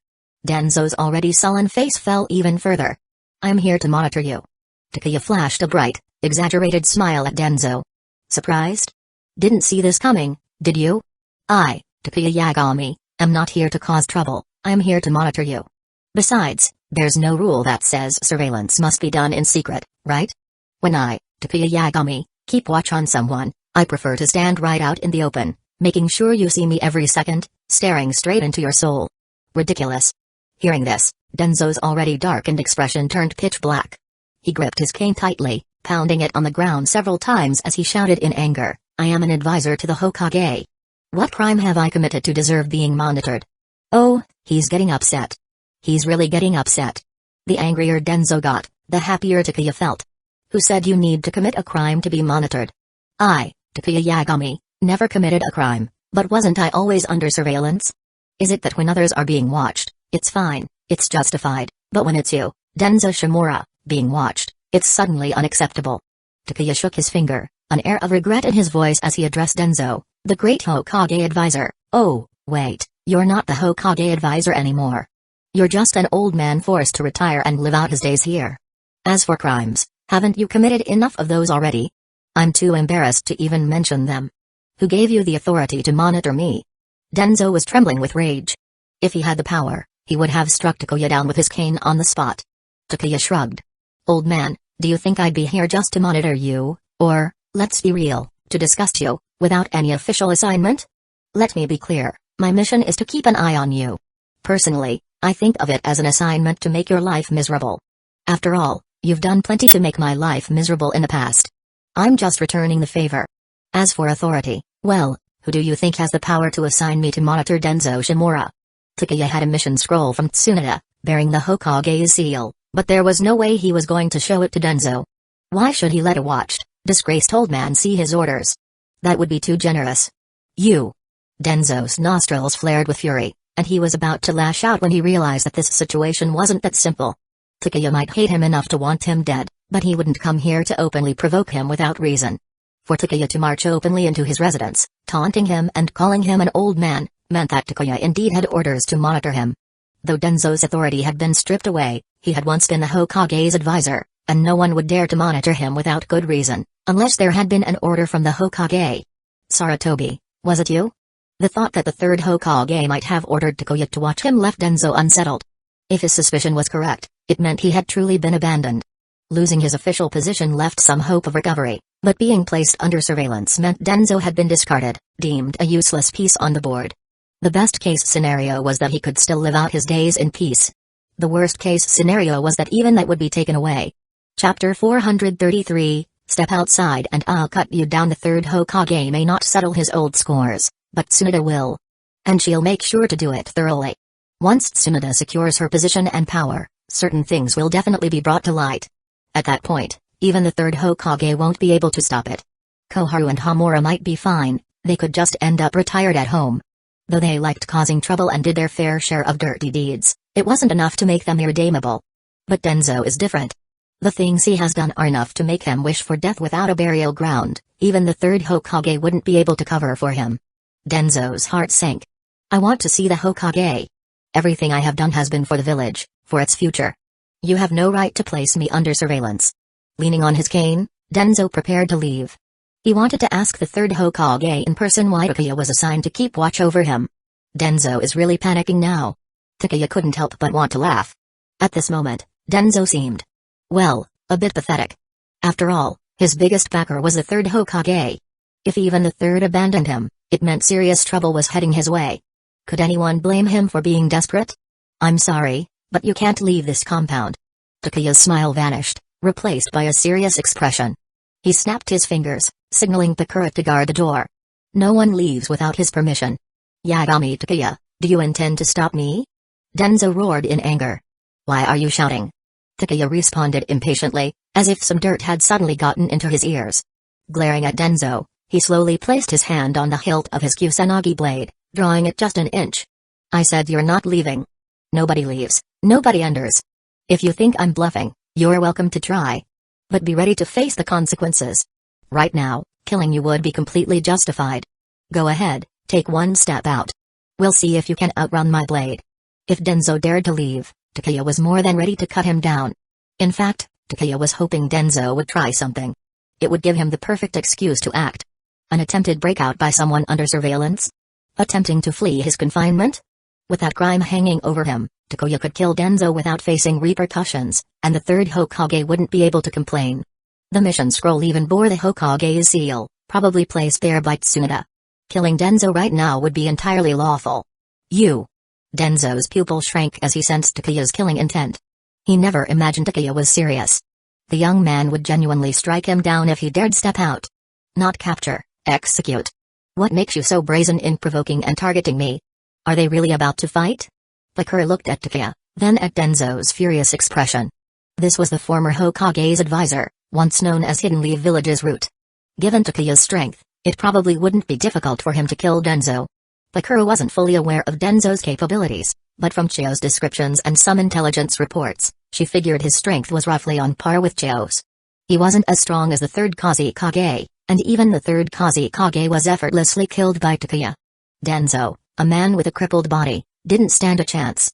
Humphrey. In the end, Danzō backed down. He wasn't about to bet his life.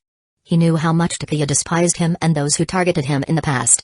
Now that Takuya had power and the opportunity, anyone in his shoes would have acted without hesitation. Danzō didn't believe he was stronger than the third Kazekage. I'm hungry. Danzō finally muttered. If he couldn't gamble, he needed to find a way to get Takuya out of the way, allowing his two hidden subordinates to escape. If those two were captured, Danzō would be in serious trouble, perhaps even exposing the secret lab. With Tsunade gaining more power, and with the third Hokage showing signs of abandoning him, having his underground operations discovered would spell the end for Danzō. Even Orochimaru would face consequences. Oh really? Takuya was amused, then directly mocked him. You're hungry? Why should I care? You've got hands and feet, can't you cook for yourself? What? Danzo froze, completely stunned. Takuya didn't even hesitate to curse him out. Oh, right, I forgot you've lost an arm. But hey, you're the mighty former advisor of the Hokage. One arm shouldn't stop you from cooking, right? Or is it that you're just useless, an old, incapable cripple? Whether it was provocation or humiliation, Takuya wasn't going to miss this opportunity. He didn't care what others thought of him, being disrespectful to elders, or disregarding village leadership. If it made him feel better to curse out Danzo, he was going to do it. So what if he insulted Danzo? A monitored old man who still wanted the respect he used to have? Not a chance. If you don't want me to insult you, then don't give me the opportunity. As for etiquette, Takuya couldn't think of a single reason to respect Danzo. Even if people said he was disrespectful, Takuya didn't care. He just wanted to get his feelings out. As for the rest, that could wait until Tsunade took over, sweeping these old relics into the trash where they belonged. Bang! Danzo's cane shattered again, and his face twisted in fury as he shouted, Yagami Takuya, do you even know what you're saying? This is absolutely lawless, utterly lawless. Shut up. Takuya rolled his eyes, cutting Danzo off with a cold sneer. Of course I know what I'm saying. Isn't it obvious? I'm calling you an old fool. What, I can't insult you. Then come bite me. If you're not happy, come fight me, I promise I won't kill you right away. Good grief. This situation was going too far. Bakura raised her hand to her forehead, decisively turning away, pretending not to hear anything. For now, her ears were conveniently deaf to it all. Come on, come on. Takuya goaded, waving his Kusanagi playfully. I'll give you a chance. If you can beat me, I swear I'll stop insulting you.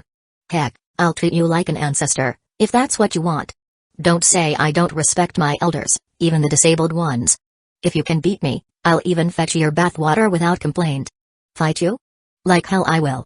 What do you take me for? Danzo was so furious he nearly choked. Glaring daggers at Takuya, Danzo ground his teeth and stomped back into the house. In his rage, Danzo even forgot to fake his limp, his steps were even and steady. After all, that limp had always been an act. At that moment, Danzo was so enraged that he forgot all about it. Ha! You're not limping anymore? Takuya burst into laughter. Chapter 434, Patience for the Greater Plan. Danzo truly is amusing. For the sake of appearances, he has always leaned on that cane, limping around. But once provoked enough, he walks normally. Damn brat, you better not fall into my hands, or I will make sure you regret it. Danzo, like a volcano on the verge of eruption, held his rage in check, knowing that an outburst could give Takuya the excuse to strike. If he could keep living, Danzo would not invite death upon himself. He had to endure. He must endure. Only by enduring could he find a chance to turn the tables. The issue was that the people hiding in the secret room had no way of being sent out. Takuya would not be like the usual Anbu operatives who could be persuaded. Takuya would stare at him constantly, scrutinizing every move. If two unidentified individuals were discovered inside his house, even an idiot could tell there was something fishy. In such critical times, Danzo couldn't afford to take risks. He can endure. A wise man hides his weapon and strikes at the right moment. Unfortunately, Danzo is neither wise nor has the opportunity to strike. Takuya and Tsunade will not give him that chance. When the opportunity arises, they will simply crush him. Should I go searching for Danzo and Orochimaru's underground laboratory? If I could find the research lab and expose it, not even 10 lives would be enough for Danzo to survive. That is a surefire leverage point. Even if past transgressions aren't pursued, what Danzo and Orochimaru are researching could completely ruin them, turning them into fugitives. But forget it. The timing isn't right. At least until Tsunade takes full control, it's best not to act recklessly. Even if I find the laboratory, knowing the third Hokage, he would likely let Danzo off. As for Orochimaru, it's even less likely. If Orochimaru were to flee, it would affect the situation on the front lines. After some thought, Takuya decided to hold his position. Danzo, furious yet afraid, didn't dare make a move and was forced to endure Takuya's taunts. Meanwhile, a large crowd of villagers had gathered at the Hokage's office, practically blocking the entire street. From the moment the third Hokage agreed to Chiyo's terms, he had mentally prepared himself for this outcome. He would provide the villagers with a proper explanation, enough to quell their anger. As for his own reputation, that was no longer important. As the situation grew increasingly chaotic, the third Hokage, wearing his hat, appeared on the rooftop of the Hokage office. Seeing the Hokage arrive, The villagers and ninjas gathered on the streets fell silent, lifting their heads to look at the aging figure on the rooftop. Without a word, the crowd grew quiet. Looking at the sea of people below, the third Hokage took off his hat, revealing his increasingly wrinkled face. I am very grateful that you all care enough about Hidden Leaf Village and the peace talks with the Sand Village to came to the Hokage office and demand an explanation. Your anger and frustration mean that you are part of Hidden Leaf Village, that Hidden Leaf Village is your home, and that Hidden Leaf Village's affairs are also your affairs. Slowly stepping forward, he hung his hat by his side and raised his hands. I know that many of you are wondering why I agreed to the Sand Village's conditions, why I chose to cancel the reparations owed to us by the Sand Village. My friends, we are still at war. Though our war with the Sand Village has ended, our conflict with the Mist Village is still ongoing. War means loss. Many shinobi will die on the battlefield, something that I do not wish for, and I'm certain none of you wish to experience the pain of losing loved ones either. The heavy reparations have already stalled the Sand Village's growth, that's why they want them lifted. Some of you may ask, the Sand Village was defeated, why shouldn't Hidden Leaf Village demand reparations? Yes, exactly. Why? Hokage-sama, why did you agree to these conditions? The previously quiet street echoed with villagers' questions. The waves of voices surged like the tide, and the third Hokage quietly listened, waiting for the crowd to fall silent again. Because, if we don't lift the reparations, the war could easily reignite. What do you think is more important, war reparations, or putting an end to war? Most of the villagers had gathered there out of anger, believing Hidden Leaf Village had been taken advantage of, and the Sand Village had gotten off too easily. Why do the defeated get to make such outrageous demands? Why did our Hokage agree to it? The more nuanced reasons were not easy for everyone to grasp or even care about. Faced with the Hokage's question, the crowd fell silent. Compared to years of partial war reparations, ending the war with the Sand Village quickly did seem more worthwhile. If the war continued, who knew how many more would die, and how much more money and resources Hidden Leaf Village would lose? The villagers' focus was redirected. They didn't realize that even if Hidden Leaf Village insisted on reparations, the Sand Village couldn't afford to continue fighting. Unless Hidden Leaf Village refused to compromise at all and executed Raza, the Sand Village wouldn't have fought to the bitter end. With their focus shifted, the third Hokage breathed a sigh of relief. This was exactly the effect he had hoped for. Even if some still harbored dissatisfaction afterward, quelling the crowd's anger now was enough. Seeing an opportunity, the third Hokage pressed on. Although we have lifted the reparations, the Sand Village has made compensations in return. Not only have they agreed to ally themselves with us, but Elder Chio of the Sand Village will personally lead 1,000 elite shinobi to support us in our fight against the Mist Village on the coastline. With this support, I am confident that Hidden Leaf Village will achieve victory over the Mist Village and finally put an end to this war. The Sand Village becoming our ally and sending 1,000 elite troops to help us. Maybe this isn't so bad. One villager commented. Yeah, with the Sand Village supporting us, the Mist Village doesn't stand a chance. No wonder Hokage-sama chose to waive the reparations. With 1,000 elite shinobi led by the respected Elder Chio herself, the villagers began to feel that maybe Hidden Leaf Village hadn't lost out after all. While they may have lost a significant sum in reparations, they had gained a reliable ally and additional reinforcements. With the reinforcements, fewer Hidden Leaf Village shinobi would die, and they would have a better chance of beating the Mist Village. Many of the villagers who had arrived out of anger began to calm down, discussing the alliance and reinforcements with those around them. Gradually, everyone seemed to realize that they weren't as angry as they had been before. The fact that there would be no war reparations seemed acceptable now. As for supporting the Sand Village after the war, wasn't that what allies were supposed to do? Chapter 435, When the Sky Falls. The tall stand the turmoil had been quelled, albeit temporarily, but for the third Hokage, that was enough. Some matters could not be resolved with just a few words, like the burial of fallen shinobi and the distribution of their bereavement compensations, both enormous undertakings. It would require a large expenditure to fill these enormous gaps. Even if the attention of the villagers was diverted for now, after some time, the tension would erupt once more. The third Hokage did not care about that anymore, as he had already determined the candidate for the fourth Hokage. Once the war ended and Hidden Leaf Village entered a phase of stable development, he planned to step down and pass the title to Tsunade. The news reached the front lines, and many were left stunned. Compared to the villagers, who could be appeased easily, the shinobi on the battlefield were far from being that naive. Arguments that convinced the villagers could not convince them. The old man really dares to take risks. Jiraiya muttered with a helpless smile, his eyes showing a mix of exasperation and frustration. What kind of ridiculous reinforcements were these? Hidden Leaf Village didn't need them at all. Once the war with the Sand Village ended, Hidden Leaf Village, fighting on a single front, was not afraid of an extended confrontation with the Mist Village. It was the Mist Village that would run out of steam first.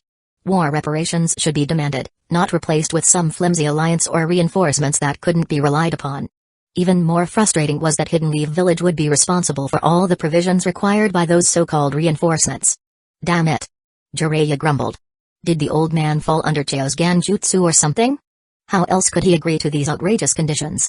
Orochimaru, on the other hand, seemed more composed. The old man wants to end the war quickly. Hidden Leaf Village needs ample time to recover, to heal from the wounds and exhaustion brought on by the war. Though, yes, these conditions do seem somewhat overboard. This was the third Hokage's decision, and Orochimaru wasn't in a position to say much. What worried him was how he was going to deal with the reinforcements when they arrived. Cho was not an easy person to deal with. The reinforcements, how would he arrange them once they came?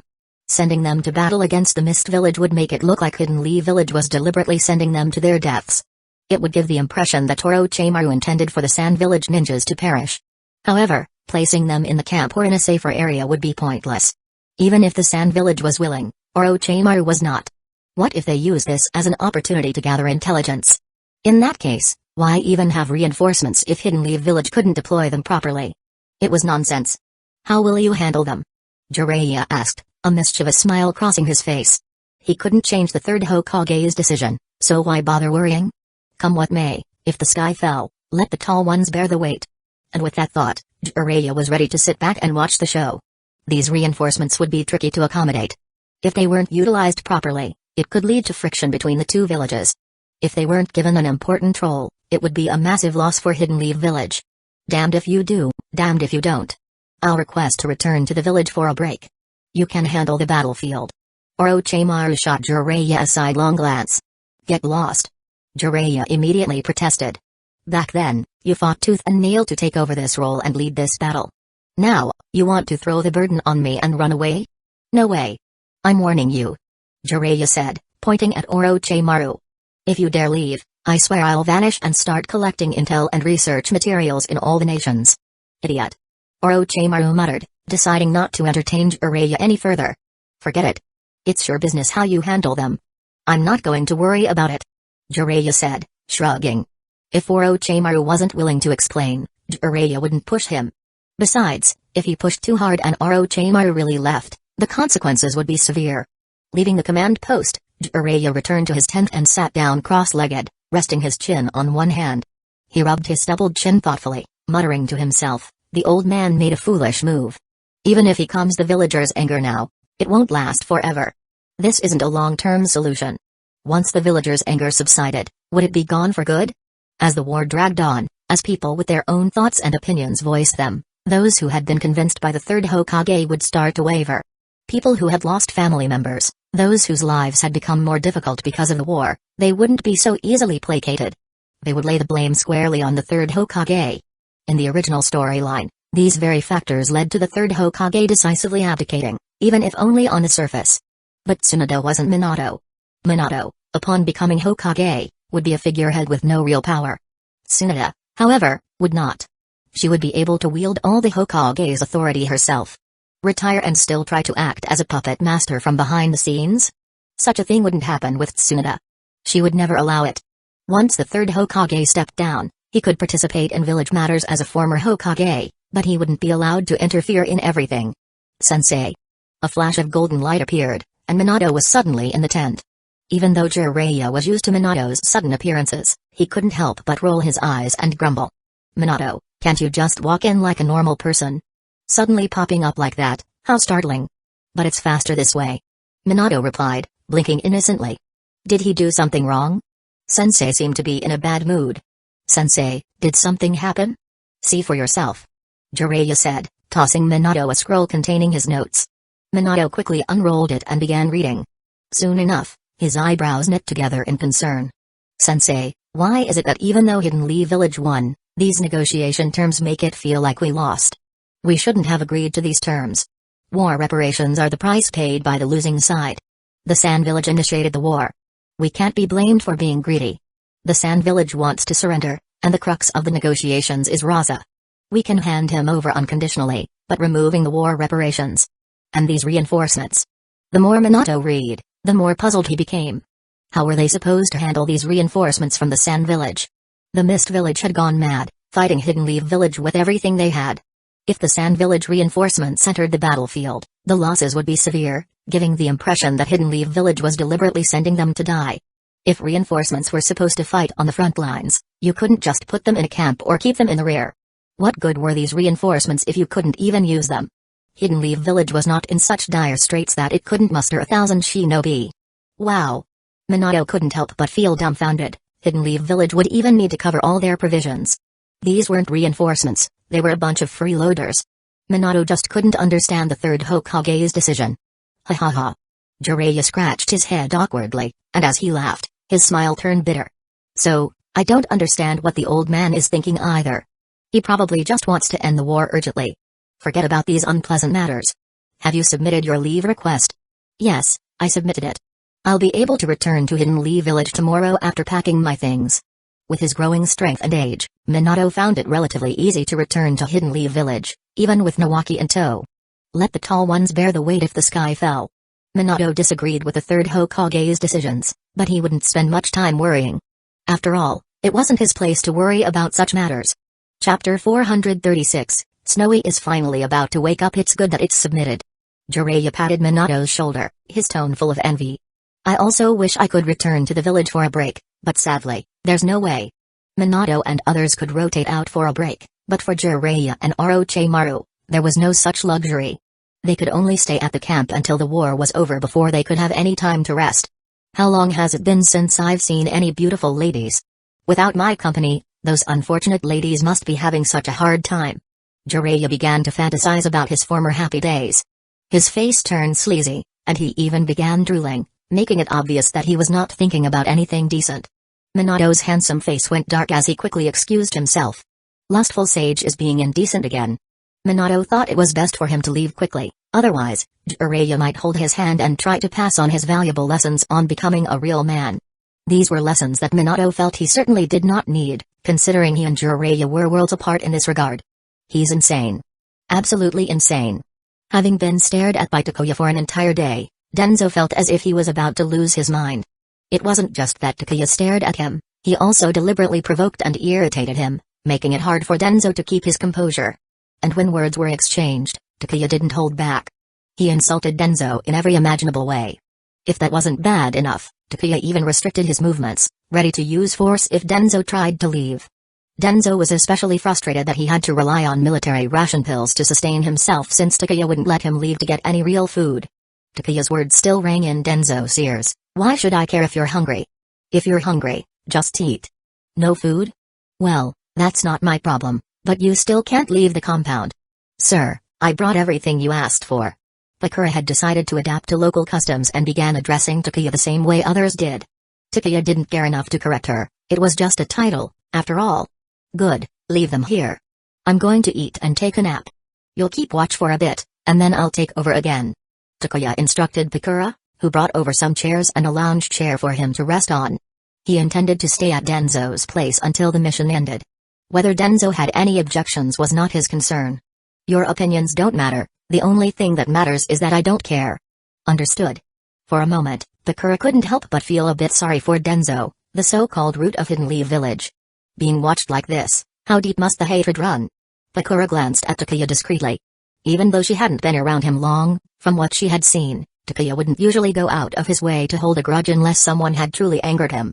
For him to bear such intense hatred against Danzo, it was clear that Danzo must have done something particularly detestable. Leaning back on the lounge chair, Takuya squinted his eyes. Tsunade should have already cleared out all of Danzo's subordinates. So why are there still two strangers hiding in Danzo's house? Could these be people Danzo stationed elsewhere? Should I inform Tsunade? After pondering for a while, Takuya decided to take a nap first. As for the people hiding in Danzo's house, that could wait until later. Due to his connection with Snowy, Takuya's sensory abilities were incredibly heightened. At such close range, he immediately noticed the presence of people other than Danzo in the house, but he chose not to take action right away. Instead, he wanted to see how Danzo would react under pressure. Clearly, these two individuals were significant to Danzo. Even as Takuya made things increasingly difficult for him, those two stayed hidden in the secret room, a clear indication that they were crucial. Relaxing on the lounge chair, Takuya closed his eyes and shifted his consciousness into the space within his body, where Snowy, his special-tailed beast, was resting. In the unique inner world, a massive fox with silvery fur curled up, its enormous body like a mountain, using its long tail as a pillow. Its rhythmic breathing echoed through the entire space. Standing on the ground, looking up at Snowy's increasingly gigantic form, Takuya knew that Snowy's slumber was nearing its end. At most, it would take 1 to 2 more months, or as little as 10 days to 2 weeks, before Snowy awoke. "You've grown quite a bit," Takuya muttered.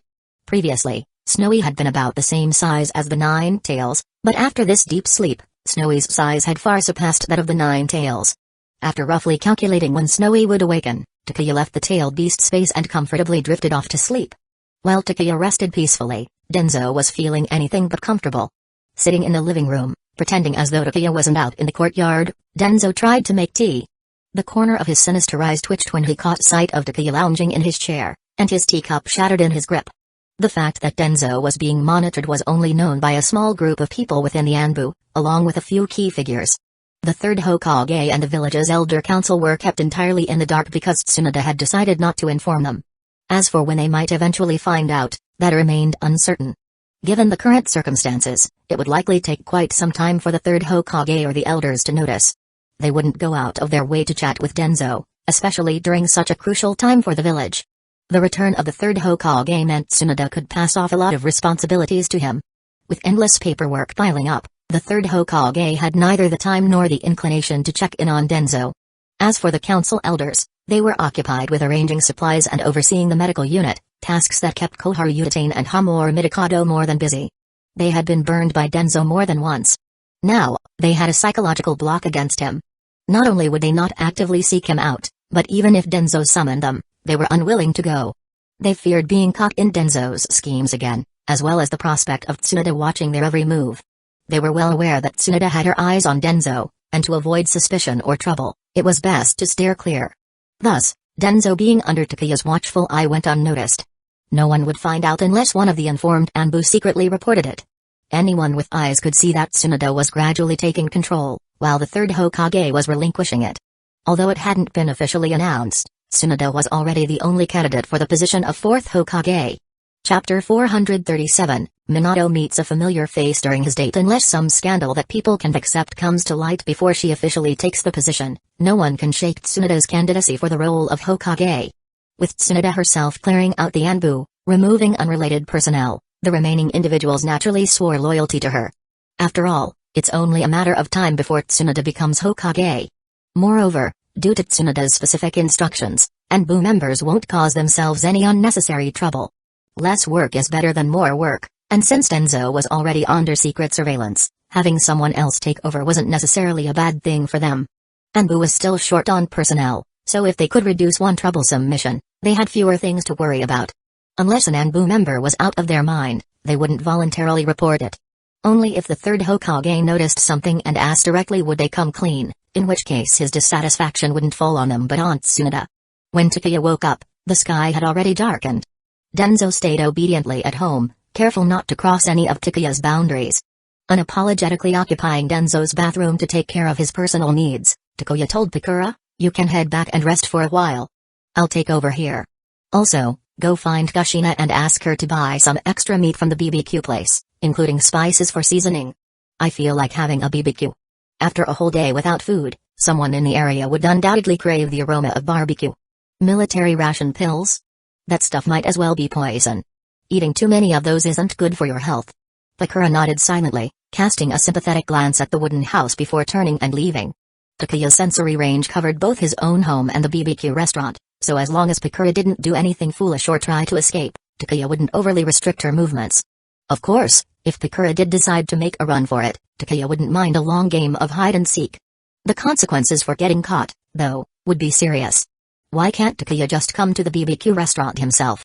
Kushina was puzzled when Pakura came to her. If you want BBQ, you could just go to the BBQ place, right?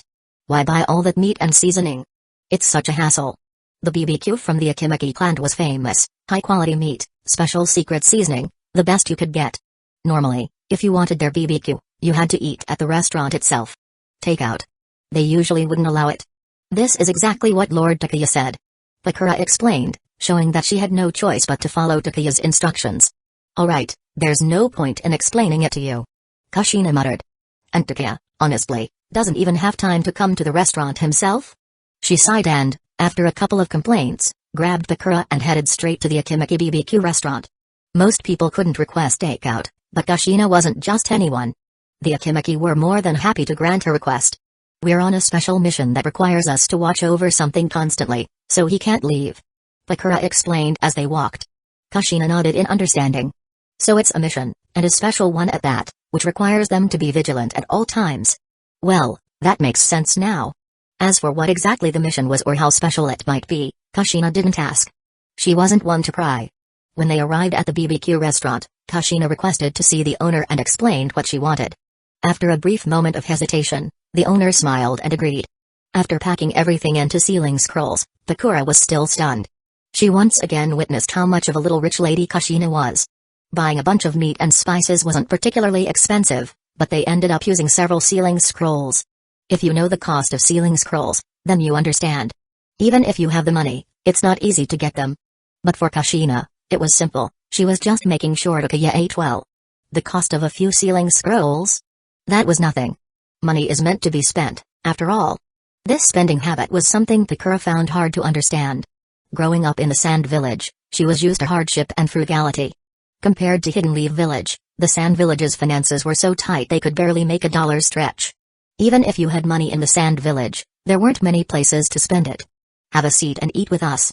With the ingredients delivered, Takuya took out the BBQ grill from the sealing scroll, lit the fire, and began preparing a delicious barbecue meal. Bakura looked hesitant, glancing at Takuya, who placed the meat on the grill. He noticed her hesitation and asked, "Is there something wrong?" With Takuya's direct question, Bakura took a deep breath and said, "I wanted to carry the stuff over, but Kushina was worried the secret seasoning might spill, or the meat might get contaminated by dirt, so she used the sealing scrolls." "Oh." Takuya responded calmly. "Is using sealing scrolls really that strange?" "Bakura. Did I express my feelings the wrong way?" Takuya saw Bakura's conflicted expression and decided to explain, "Kushina's quite the little rich lady, you know. An entire luxury shopping street in Hidden Leaf Village is her property, and she gets annual dividends of tens of millions of ryo. Compared to Kushina's wealth, a few sealing scrolls were nothing. Not to mention Kushina, Takuya himself didn't consider the cost of a few sealing scrolls to be anything significant." Bakura's chopsticks slipped from her hand and fell to the ground. She was stunned. She had visited that luxury shopping street in Hidden Leaf Village before with Kushina. It was bustling, filled with all sorts of shops where you could find almost anything you wanted. To think that an entire street there was Kushina's property, generating millions of ryo in dividends every year, without having to lift a finger. Not to mention the land itself was in her name. How much revenue did the Sand Village generate last year? Thinking about it, Bakura suddenly felt like crying. Why didn't the Sand Village have someone like that? Damn it. As the scent of barbecue filled the air and Takuya kept bragging about Kushina's wealth, Danzo's heart was filled with envy, jealousy, and hatred. Meanwhile, at the village gates, Nawaki spread his arms wide and dramatically exclaimed, "Finally, I'm back. I love you, Hidden Leaf Village." Everyone passing by gave Nawaki odd looks, and the ninja handling gate registration sighed in exasperation. What kind of weirdo did the Senju clan produce? "I'm leaving, enjoy your moment," Minato said, his facial muscles twitching. He hurriedly left, not wanting to stand there looking foolish alongside Nawaki. The guy was beyond saving. First, Minato planned to head home for a shower, change into clean clothes, and then go visit. Returning to Hidden Leaf Village, Minato's first thought was to find Takuya, but he soon changed his mind. After scrubbing off the salty sea smell, he put on a fresh, cheerful outfit and double-checked that everything was in order. He even bought some gifts along the way and sneaked over to the Uzumaki district. However, before he could get close, a red-haired girl appeared around the corner. They met at the intersection, and Minato's smile froze. The girl's eyes lit up in surprise. "Minato, you're back? And those are?" Kushina looked at the gifts in Minato's hands, inspecting him up and down. Remembering some of the things Takuya had told her, she smiled teasingly. "Rushing over here the moment you got back, huh? It's over. I've died of embarrassment." Minato's face turned bright red, like a teenager caught sneaking out for a date. Hey, Kushina, fancy seeing you here. It really is quite the coincidence. There were some things I needed to handle in the clan, so I came over here. I didn't expect to run into you. Not being honest, are we? You've done a great job keeping this under wraps, huh?" Seeing Kushina's sly smile, Minato wished he could dig a hole and crawl inside. Alright, I won't tease you anymore. All the girls from the Uzumaki clan are home right now. The hot pot place is closed for today, so good luck, she said, patting his shoulder with a smile before walking away. Chapter 438, as glorious as it once was, now is pitiful. Although the Uzumaki clan has dwindled in numbers, under Kushina's influence, they didn't take on strange customs like the Hyuga clan. As a result, there were no rules against intermarriage with other clans. If you have the skills and the charm to win someone's heart, marriage is not obstructed. Interestingly enough, none of the girls from the Uzumaki clan had married out yet. Instead, they had actually brought in 2 new brides to the clan. This is a disaster. I planned to slip in quietly, but I ran right into Kushina, Minato thought. If Takuya found out, Minato knew he'd never hear the end of it. Just imagining Takuya's teasing face made Minato scratch his head anxiously. Dating feels like committing a crime in secret. Takuya would laugh himself silly at me, he thought. Minato and Nawaki were supposed to return soon, Tsunade had said so. Takuya hadn't paid attention to the exact date, he figured they'd come looking for him as soon as they got back to Hidden Leaf Village. But who could have predicted that Minato's first action after returning to the village would be to find his sweetheart, only to run into Kushina. If Nawaki found out, he'd surely call Minato out for not being loyal to his friends. Didn't even say hi, just disappeared. I thought you were too embarrassed, but you were busy chasing romance. You damn animal. Pakura, who had returned after preparing lunch, relayed Kushina's message to Takuya. Kushina said Minato and Nawaki are back. Minato went to the Uzumaki compound, and Nawaki came looking for you but couldn't find you. She asked if you want them to come over. They're back already? Takuya hadn't really paid much attention to what was going on outside lately, having been so focused on keeping Danzo under watch and tormenting the old man every day. He put down his chopsticks and said, forget Nawaki. When you go back, tell Kushina to have Minato come here alone. Let Nawaki rest for now. After eating, Pakura went straight to find Kushina. Not long after, Minato arrived. I really didn't expect Lady Tsunade would assign you to a mission like this, Minato said, a hint of disbelief in his voice. Monitoring Danzo wasn't a surprising mission in itself. Danzo had made enough mistakes to deserve it. But to have Takuya carry out the task? That was a bit odd. Minato wanted to ask, who else does surveillance by sitting openly in someone else's yard? Besides you, Takuya, I don't think there's anyone else in the entire shinobi world who would do such a thing. Poor Danzo, Minato thought. The old man seemed to have lost a lot of weight, almost as if he was malnourished. Is it possible he can't even eat properly under surveillance? Danzo had always had a gaunt face with sharp features, but now, after days of eating only military ration pills and enduring Takuya's torment, he'd grown even thinner. Takuya laughed, not bothering to hide anything from Minato, nor caring if Danzo overheard. That's because Tsunade knew I'd enjoy a mission like this.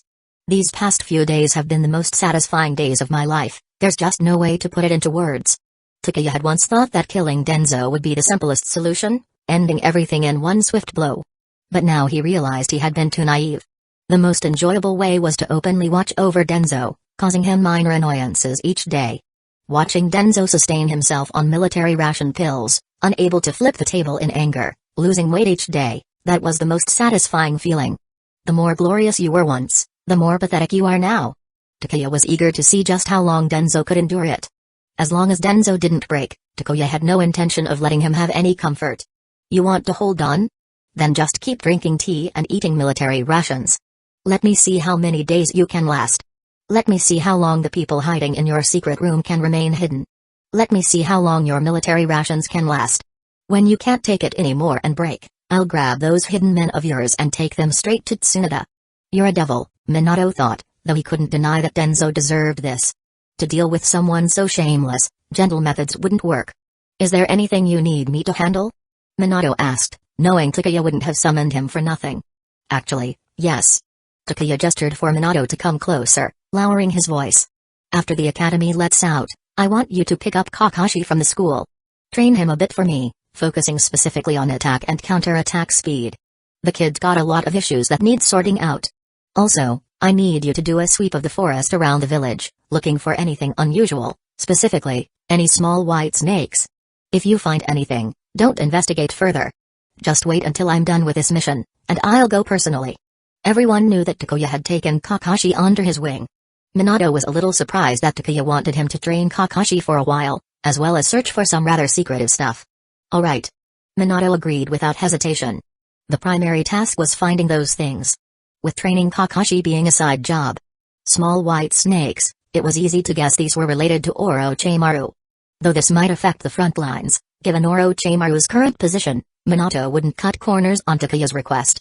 Just make sure not to mention this to anyone, especially Nawaki, you know how he is. Takuya said. Got it. Minato nodded. Nawaki was Orochimaru's student and shared a strong bond with him. If Nawaki found out, it could make things complicated. After all, people are emotional beings, just like how the third Hokage had deliberately protected Danzo and allowed Orochimaru to escape in the original timeline. Nodding in understanding, Minato left Danzo's compound and headed to the academy to wait for Kakashi to get out of class. Orochimaru and Danzo's secret experiments were certainly not above board. Takuya had no intention of exposing these dark secrets right now, but keeping tabs on them in advance was definitely necessary. When the time was right, he would reveal everything and finally end Danzo for good. As for Orochimaru, Takuya could only say sorry. The moment Orochimaru decided to collaborate with Danzo, he set himself on a dark path of no return. Compared to Danzo, Orochimaru still had options. If he chose to repent and take responsibility, Takuya believed both Tsunade and the third Hokage might give him a chance to redeem himself. It all depended on Orochimaru's decision, whether to stay in the village and atone for his actions or to continue his pursuit of immortality and eventually defect, as he did in the original timeline. After classes ended, Kakashi turned down his classmates' invitations and started heading home alone. But as soon as he reached the academy gate, he was intercepted by Minato. Minato-senpai. Kakashi greeted. As Takuya's student, he was no stranger to Minato. With his signature bright smile, Minato waved to Kakashi, "Your teacher is busy with a special mission and can't get away for a while. So he asked me to take over your training for a bit. We'll be leaving the village for a while, and we won't be coming back until it's over. Go get permission from your teachers first." Training with Minato-senpai? Kakashi was momentarily stunned but quickly nodded. Understood, please wait for me. After getting permission and packing what he needed, Kakashi followed Minato out of the village, beginning a new chapter in his training. Once outside the village, Minato found a quiet place and sat down cross-legged. "Tell me how you usually train," Minato asked, wanting to devise a more tailored regimen. Copying Minato's posture, Kakashi sat on the ground, tilting his head in thought. "I usually train by myself. When there's time, I spar with sensei, and after the sparring, he points out my flaws and tells me to correct them. Must have gone through quite an ordeal, huh?" Minato thought. Chapter 439, Obito and Asuma caused trouble growing up training alongside Takuya. Minato knew very well what Takuya's training habits were like. Not even Kakashi, Takuya's student, escaped from Takuya's tough regimen. And Minato, despite being a prodigy himself, was no exception either. He had been at the receiving end of Takuya's relentless sparring sessions countless times. Ah! Ouch! Ah! Minato often ended up groaning after an intense training session. Though the training was excruciating, it undeniably improved one's combat instincts and honed the needed battle experience. Got it. Let's get started then. Minato nodded after listening to Kakashi's summary of his typical training. With the added instructions from Takuya, Minato had a clear idea of where to begin. His task was to train Kakashi in reaction speed, both in attack and defense, focusing on improving these fundamental skills. The training was about to be harsh, and Kakashi's upcoming days were going to be grueling. Different training methods made Kakashi feel as if he was almost losing his mind. He simply couldn't understand how a human's reflexes could be so terrifyingly sharp. Takuya's training focused mostly on sparring. He had Pakura help out to give Kakashi the experience of facing an overwhelming opponent, teaching him to adapt to high-stakes situations. Since becoming Takuya's student, Kakashi's path diverged completely from that of his peers. His strength, combat experience, and ability to withstand pressure far surpassed those of his fellow classmates. While others were still grappling with the basics, Kakashi was already growing into a formidable young shinobi. When most kids were still learning how to refine chakra or struggling with basic jutsu like the substitution jutsu, Kakashi was receiving targeted training and instruction. When others had yet to meet graduation requirements, Kakashi was already battling strong opponents to hone his skills, accumulating experience, and sharpening himself. His starting point was entirely different from that of his peers.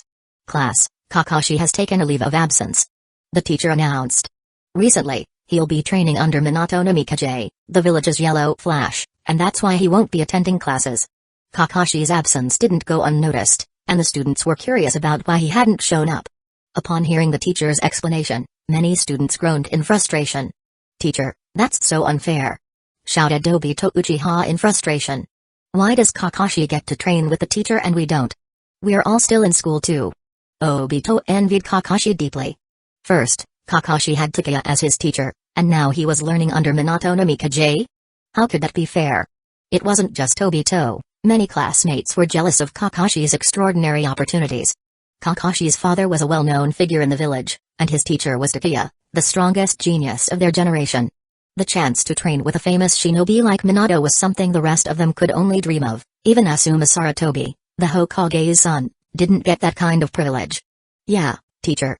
A few more students chimed in. We also want to train with Jonin Minato no Mikaze. That's enough. Everyone be quiet. The teacher roared, veins bulging on his forehead. He slammed the desk with a resounding bang. Obito, Asuma, if you don't want to be in class, then stand outside in the hallway and let others study. Of course Kakashi got picked, he's got a famous dad, the teacher thought. Do you?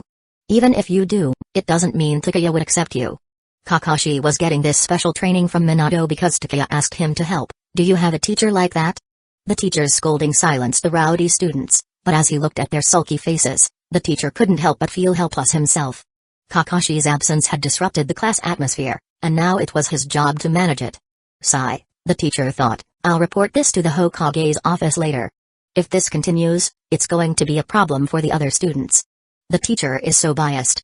Obito muttered on his way out, backpack slung over his shoulders. He was completely unaware that someone was covertly following him, eyes hidden, watching his every move. Black Zetsu was doing everything it could to manipulate events in its favor, searching for a successor to replace Madara Uchiha and identifying a gullible young Uchiha. Obito seemed like the perfect candidate. But while Zetsu had found its target, it still needed to figure out how to manipulate Obito effectively. Meanwhile, Kakashi's teacher wasn't the only one taking notice. After classes, the teacher immediately went to the Hokage's office to lodge his complaints and concerns. Lord Hokage, Lady Tsunade. The teacher began, while it may be Takeya's private matter that he accepted Kakashi as his student, it's now causing a significant disruption for the other students. The kids are all jealous of Kakashi, envying him for having such a great teacher and even getting the chance to train with other elite shinobi in the village. I don't even know how to explain things to these kids anymore. TCH. What kind of nonsense is this? Tsunade thought to herself, visibly unimpressed. So what if some kids have better teachers than others? If you want a strong teacher, find one. What's this got to do with the academy instructors? It wasn't like any of this was their doing. Having grown up benefiting from the privileges of being a senju herself, Tsunade felt no sympathy for the situation. This was not going to be an easy problem to solve. After coughing lightly, the third Hokage turned to the teacher. Kakashi became Takeya's student because of a private request made by Kakashi Hatake. That's what facilitated it. As for Minato training Kakashi, I wasn't aware. Tsunade, do you know anything about this? Yes, Jiraiya's student Kushina mentioned it to me. Tsunade replied, narrowing her eyes at the third Hokage. Minato and Nawaki just returned to the village, and since Takeya was occupied, he entrusted Minato with Kakashi's training. But teacher, didn't you also arrange for elite Jonin to mentor Asuma back when he was younger? And now Asuma's here causing a commotion? Obito and Asuma were the last two who had any right to complain. Obito was from the Uchiha clan. Was there a shortage of Jonin in the Uchiha clan? The Uchiha made up almost a tenth of Hidden Leaf Village's Jonin. If none of them had offered to train Obito, maybe that was an indication of his own limitations. After all, Obito's reputation as the class dunce had spread far and wide. What self-respecting Uchiha Jonin would want to take him on? And then there was Asuma. There was no shortage of capable Jonin from the Saratobi clan either. The kid had already received special mentoring, but despite all the opportunities, he just wasn't living up to expectations. Instead of improving himself, he was more interested in acting like some sort of gang leader or delinquent, and now, seeing someone else get a good opportunity, he couldn't handle it. Cough, cough. The third Hokage forced a cough, hurriedly signaling Tsunade to drop the subject. Enough, don't say any more. His expression seemed to plead. It was embarrassing enough. He had arranged the best possible education for Asuma, and yet all it had led to was a delinquent son, something that was a slap in the face to Hiruzen Saratobi's reputation. Chapter 440, Whether the Sand Village reinforcements come or not, we are fighting blind from a young age, receiving the best education, yet growing up to become a street delinquent. Such a result would be unacceptable to anyone. It was a direct slap in the face for Hiruzen Saratobi. After Tsunade's interruption, the matter was simply dropped. Some issues even the third Hokage couldn't directly intervene to solve. All the teacher could do was try to enlighten the students and prevent them from developing a sense of envy towards others. As for other measures, there wasn't much anyone could do. Not even the Hokage could order someone to not take on a student or prohibit them from training their disciple. Especially not Hiruzen Sarutobi, who had also enjoyed a privileged education since childhood. It wasn't his place to restrict such opportunities. Ultimately, the matter ended inconclusively, with only Tsunade grumbling, "Sensei, Asuma has some serious issues. No matter how busy you are, you should make time to care about his upbringing." The third Hokage's old face flushed with embarrassment, and while puffing on his pipe, he vowed, "I will talk to Asuma." The boy has indeed been overly indulgent lately. Being dealt this metaphorical blow while in the office and losing face, the third Hokage decided to clock out early that day and headed home to have a heart-to-heart with his son. That very night, Asuma experienced his father's loving attention, in the form of a good scolding. Meanwhile, Orochimaru and Danzo would never have imagined that Takuya had already assigned Minato to start investigating their secret underground research facility. The facility couldn't be too far from the village. With enough effort, they would eventually locate it. Takuya didn't believe for a moment that a younger, less experienced Kakashi could find it in the original timeline, but someone like Minato, with his flying thunder god jutsu, couldn't. As long as they discovered the trail of the white serpents, they could be sure that the location they were searching for was nearby. The war wouldn't stop just because of a few unexpected turns. Once the war drew to a close, the Sand Village forces withdrew back to the Land of Wind, returning to their village. With Chiyo's backing, Raza quickly rose to become the village's fourth Kazekage in the shortest time possible. The relatively brief war had completely doused Sand Village's fighting spirit. Even Raza himself had lost his former edge. Worse still, he had just taken office but already had to leave village affairs behind, and even before he could stabilize his own position, he was forced to venture into the desert in search of precious minerals. Even though the Leaf Village had waived the war reparations for the Sand Village, they still owed significant debts that Raza, as Kazekage, had to repay.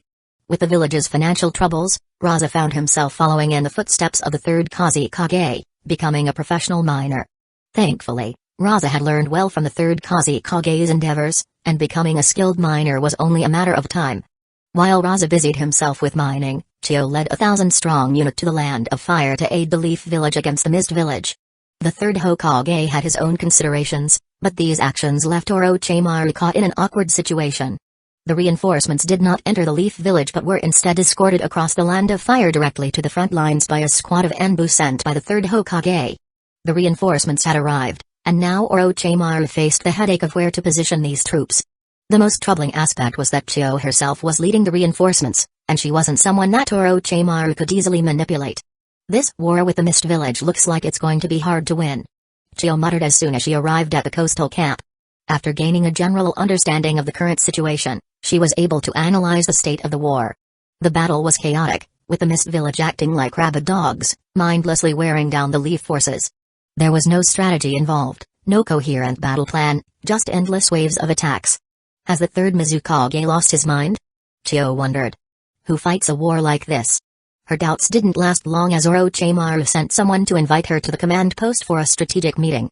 Since she had brought the Sand Village's elite troops to aid the Leaf, Chiyo had no intention of causing trouble. However, as soon as she entered the command post, she felt that something was off. Aside from Orochimaru and Jiraiya, there were only a handful of Jonin in attendance. The number of participants seemed especially small. "Please, have a seat," Orochimaru invited, and Chiyo took her seat opposite Jiraiya. Without waiting for Orochimaru to speak, Jiraiya took the initiative to explain, "I apologize if this seems unimpressive, but the situation on the battlefield is rather chaotic. The Mist Village's combat strategy is very peculiar, forcing us to send out many of our available shinobi to engage. Hence, only a few could attend this meeting." Chiyo nodded, showing her understanding. Although she had just arrived and hadn't gathered much information yet, she decided to offer her insight. The war between the Leaf and the Mist is indeed a mess. The battlefield stretches across the entire coastline, with no discernible structure. "Exactly as you said, the war has devolved into chaos," Orochimaru said with a smile, picking up the conversation. "This is all because of the Mist Village's tactics. We of the Leaf were forced into this mess. Please, have a look," Orochimaru continued, spreading out a recent map on the table. Chiyo was stunned as she saw the numerous red circles representing enemy positions drawn all over the map. This is complete chaos. Even someone as seasoned as Chiyo couldn't help but marvel. "Has the situation been this disorganized for the entire time?" she asked. She had seen chaotic battlefields before, But this level of disarray was a first. For a moment, Chiyo didn't even know how to strategize. With the Mist Village's unpredictable tactics, any plan would be pointless since the Mist forces simply wouldn't engage. Things have been like this ever since the third Mizukage personally came to the front lines. Orochimaru lamented. He missed Yagura. When Yagura was in command, there were tactics and counter-tactics, clever maneuvers, and genuine strategic contests. But after the third Mizukage took charge, there was nothing, no strategies, just endless waves of attacks. It was as if the Mist forces were determined to grind them down through sheer brute force. Orochimaru gestured towards the map, continuing, "We attempted to sever the Mist's supply lines, making transportation difficult for them. Even if they have numerous warships, logistics remain a challenge, and we've destroyed a significant amount of their supplies. Still, the Mist hasn't changed their approach. It's almost as if..." Chiyo began. "They are dead set on taking this all the way." Orochimaru finished her thought. Chiyo was reluctant to accept it, but it was the reality, and Orochimaru nodded in frustration. "So, about our Sand Village shinobi?" Chiyo cautiously inquired. Orochimaru spread his hands wide. "They'll have to be deployed just like our forces, positioned throughout the various battle zones. It was impossible to keep the reinforcements at the camp. Not only was there a risk of intelligence leaks, but if the Sand Village betrayed them and teamed up with the Mist, it would spell disaster for Orochimaru. Deploying them all in one place wasn't feasible either. Since all options were problematic, Orochimaru decided not to overthink it. He left the decision to Chiyo. "Our deployment is as it is. Our own forces are fighting scattered and uncoordinated.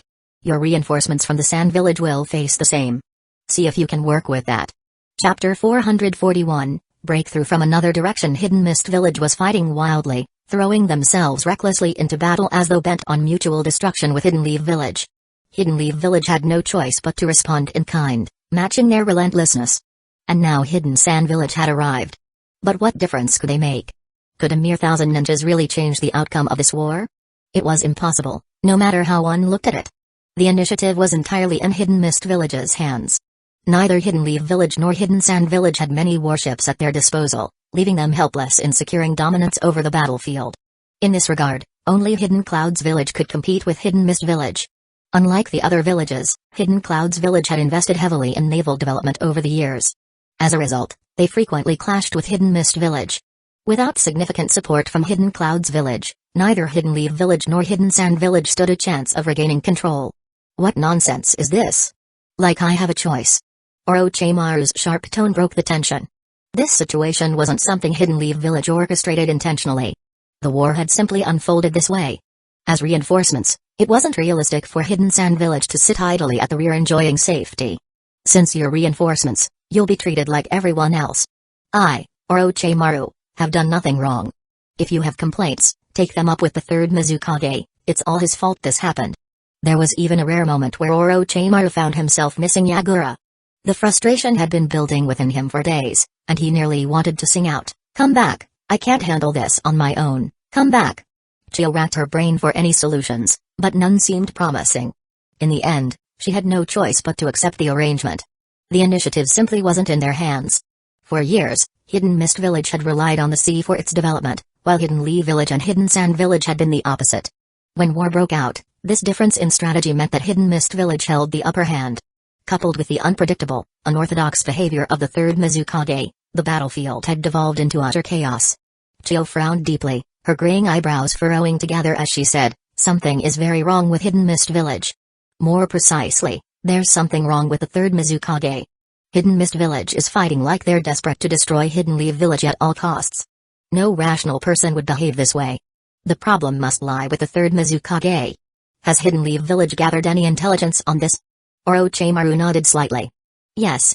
Ever since the war began, I've sent people to collect intelligence.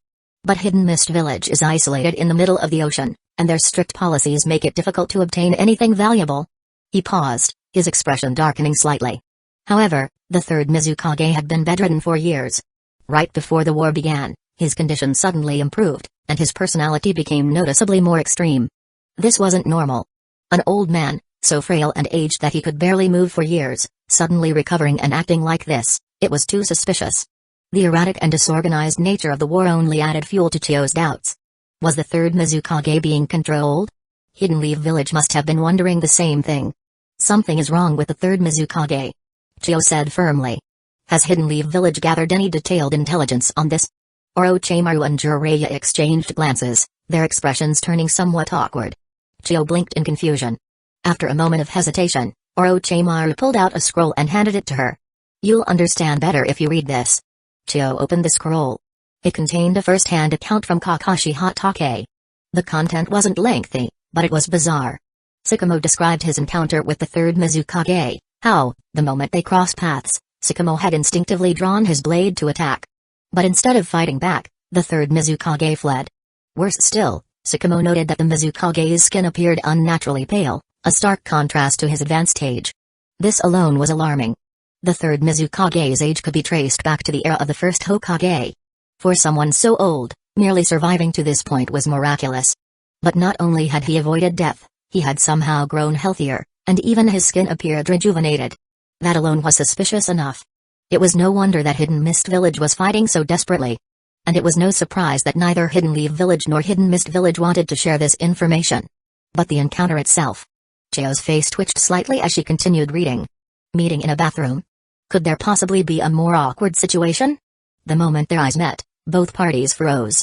Sakamo's reaction was to draw his blade and attack, causing quite a commotion. But the Mizukage didn't fight back, he ran, pulling up his pants as he fled. Was that even normal?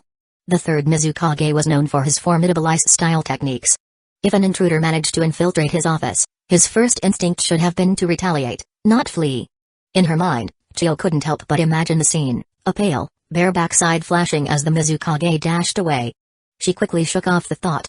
What a ridiculous image. The third Mizukage is definitely not right, Chio declared. He's old enough to have served as the first Mizukage's bodyguard and participated in the first 5 Kage summit. The fact that he hasn't died yet is surprising enough. There's no way he could have recovered so miraculously. Back when the third Mizukage was in his prime, I was still just a young girl, she added. It makes no sense for me to be this old while he grows younger. Even so, suspicion won't help, Orochimaru said with a sigh. Without concrete evidence, no one will believe us. Even if we're right, the war won't stop because of our doubts. Their suspicions weren't new. Both he and Jiraiya had been wondering the same thing. But no matter how suspicious the Mizukage's behavior was, Hidden Mist Village wouldn't halt the war for such accusations. Chio's eyes narrowed. Have you tried contacting anyone else in Hidden Mist Village? It was a logical thought. If there was something wrong with the third Mizukage, surely others in Hidden Mist Village would have noticed. Hidden Mist Village wasn't entirely under his control, there was still the position of Elder Genji, whose authority rivaled that of the Mizukage. If the Elder took action, it could make a significant difference. Jiraiya and Orochimaru exchanged looks, realization dawning on their faces. That's actually a good idea, Jiraiya said. The Elder might not have the Mizukage's power, but they still hold influence. If we're suspicious, there's no way they haven't noticed something too. Who should we send to contact them? Jiraiya asked. Experience truly came with age. Chio's insight far surpassed theirs in this regard. Use prisoners of war, or carefully select someone to go to Hidden Mist Village, Chio suggested. It needs to be someone with enough influence to make a difference. She paused, then added, if possible, contact Yagura directly. He was dismissed for his failures as a commander and sent back to the village. Yagura was once trusted by the third Mizukage and comes from a powerful family within Hidden Mist Village. He would certainly hold some sway. Chapter 442, The Cycle of Karma, reaping what you sow. With that, Chio fell silent. Who to send to Hidden Mist Village and how to contact Yagura would ultimately depend on Hidden Leaf Village's decision. Her suggestions had already gone as far as she could take them, purely out of goodwill. If the war could end sooner, Hidden Sand Village's elite troops could avoid more casualties. Unlike Hidden Leaf Village, Hidden Sand Village didn't have the same deep reserves. Preserving whatever strength they could was crucial. We'll consider your advice, Elder. In the meantime, please arrange for your people to leave soon to avoid unnecessary complications. The Hidden Sand Village troops couldn't linger in the camp for too long. Sending them off quickly was the best course of action. As for contacting Yagura, the matter needed to be reported back to the village for approval. After some thought, both Orochimaru and Jiraiya silently agreed to shift the responsibility. Instead of handling this troublesome matter themselves, they decided to pass it on to the third Hokage and Tsunade. Let them deal with the headache. There were already enough messes on the battlefield to clean up. They simply didn't have the energy for this. Jiraiya, not wanting to take the blame, was all too happy to hand it off. Orochimaru, buried in work, thought the same. Kicking the problem upstairs was the most convenient solution. Summoning a white snake, Orochimaru handed it the scroll. The snake swallowed the scroll in one gulp and slithered away, disappearing from the command center. In Hidden Leaf Village, Takuya was busy scheming up ways to mess with Danzō when a white snake crawled into his courtyard. It slithered to his feet, opened its mouth, and spat out a scroll soaked in slimy saliva. Unbelievable. Takuya couldn't help but mutter.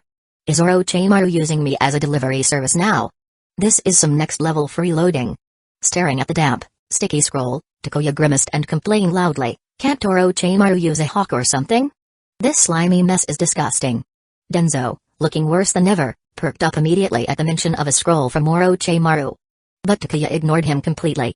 Picking up the scroll with visible reluctance, he threw it to Pakura. Clean this up and take it to Tsunade. Pakura caught the scroll, her face twitching in annoyance.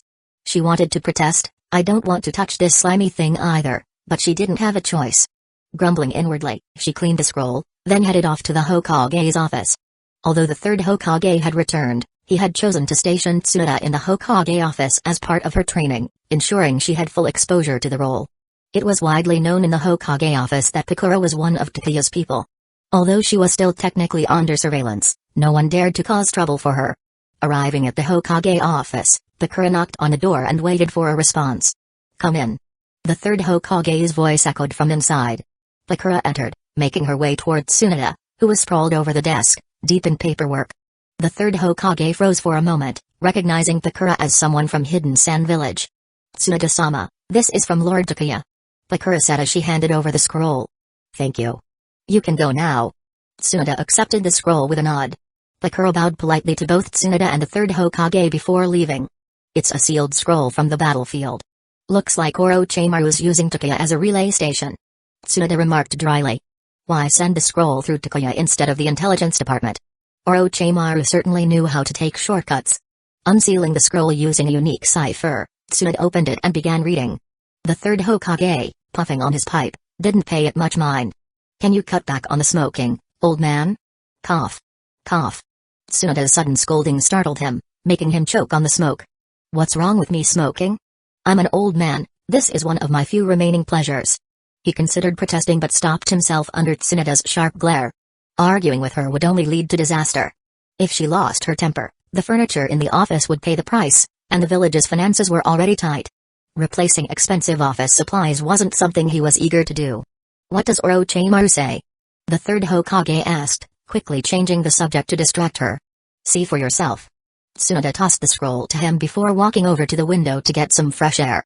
Fine, I'll read it myself. The third Hokage unrolled the scroll and began reading its contents carefully. What in the... After a few seconds, he shot to his feet, his face a mixture of shock and disbelief. Tsunade, do you think this is possible? What do you think? Crossing her arms, Tsunade frowned. The third Mizukage served as the first Mizukage's bodyguard and even attended the first 5 Kage summit. Based on his age, he shouldn't even be alive, let alone fighting on the front lines. Despite the seemingly exaggerated feats of strength seen in ninja battles, the truth was that ninjas were notoriously fragile. A single kunai to the heart or throat could still end even the strongest of them. What's more, their lives were shortened by years of brutal training, constant battles, and accumulated injuries. In the Warring States period, making it to the age of 30 was considered long-lived.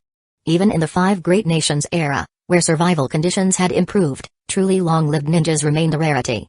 The third Mizukage was practically a living relic. This confirms it, something is wrong with the third Mizukage. The third Hokage sighed heavily. He was feeling his own age catching up to him, and no amount of strength could prevent the decline of the human body. For the third Mizukage to not only be alive but seemingly growing younger was beyond unnatural. We need to investigate further and make contact with Hidden Mist Village. Tsunade, you're right, reaching out to Yagura is the best move. If possible, we should also meet with the village elder. Why are you looking at me? Tsunade noticed the third Hokage staring at her with intent and immediately grew wary. Cough. Well, I was thinking we could send Minato and... I doubt he'd agree. Tsunade interrupted firmly. Knowing Takuya well, she was certain he'd refuse the mission outright. First, he hated trouble. Second, he needed rest. Ever since the war started, Takuya had been tirelessly shuttling between battlefields. It was only fair that he got a long break. And on top of that, if the third Hokage requested it personally, Takuya's willingness would probably turn into outright refusal. The third Hokage felt a pang of frustration. This was the bitter fruit of his earlier actions. Now that he needed reliable people, those same people were turning away from him. Takuya was like that. Kakashi Hatake was the same. Unfortunately, they were still the most suitable candidates for this mission. Tsunade, however, wasn't going to let it slide. Takuya and the others are resting right now. I suggest sending Orochimaru and Jiraiya instead. After all, this was their idea. Let me think about it. The third Hokage grumbled through gritted teeth. Suit yourself. Satisfied, Tsunade left him to stew in his thoughts.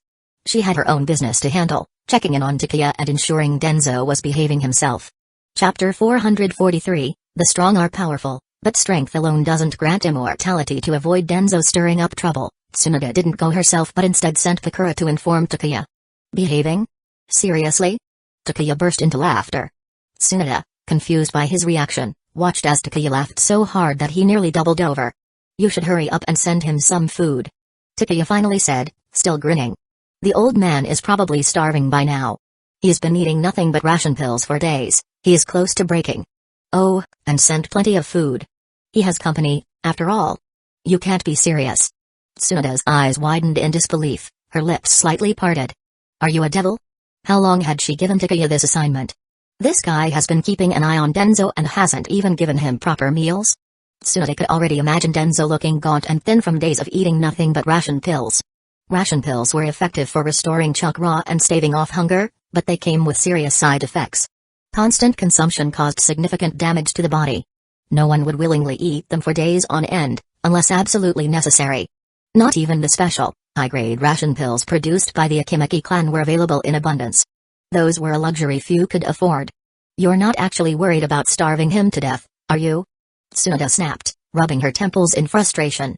She shot him a glare, clearly exasperated. Fine. I'll send someone over with food before things escalate. If he really collapses, it'll only create more problems for us. By the way, I came here to talk to you about something. Tsunade paused mid-sentence as realization hit her. Wait, did you just say Danzo has guests? There are people at his house? Ever since Danzo was stripped of his power, he had become a pariah. Not even Toharu Utate nor Hamura Mikado, his closest allies, had visited him. As for the third Hokage, he had been far too busy with the war to spare even a glance in Danzo's direction. So the question was, who were these guests? Who would dare approach Danzo during such a precarious time? Two sneaky guys. Takuya replied with a smirk. They've been hiding in Danzo's secret chamber since the day I got the assignment. I guess they were afraid I'd find them, so they've been holed up in there ever since. Just thinking about it made Takuya want to laugh. Those two subordinates had been stuck inside for days, dealing with all their needs, eating, sleeping, and relieving themselves, in that cramped space. The smell in Danzo's house must have been unbearable by now, and the stench inside the chamber? Best not to imagine it. Tsunade's expression darkened instantly. I knew it. The old fox was up to something. Of course he couldn't sit still. It made perfect sense now. During the recent protest at the Hokage office, someone had probably slipped out unnoticed. But what were they planning? Hiding for days like this clearly indicated something suspicious. There was no doubt they were Danzo's subordinates. Anyone who followed him would bear the curse mark of the tongue eradication, an effective tool for preventing betrayal. If they captured these people, they could confirm everything. It would be concrete proof that Danzo was still pulling strings in the village. Restrain them first. Tsunade ordered coldly. I'll take them away for interrogation. Don't worry about Danzo, I'll handle him. Your call. Right, you were about to say something earlier. What was it? Tsunade's earlier train of thought had been derailed by this revelation, and she looked back at Takuya expectantly. What a mess. She muttered under her breath. She wasn't even Hokage yet, and there were already endless issues piling up.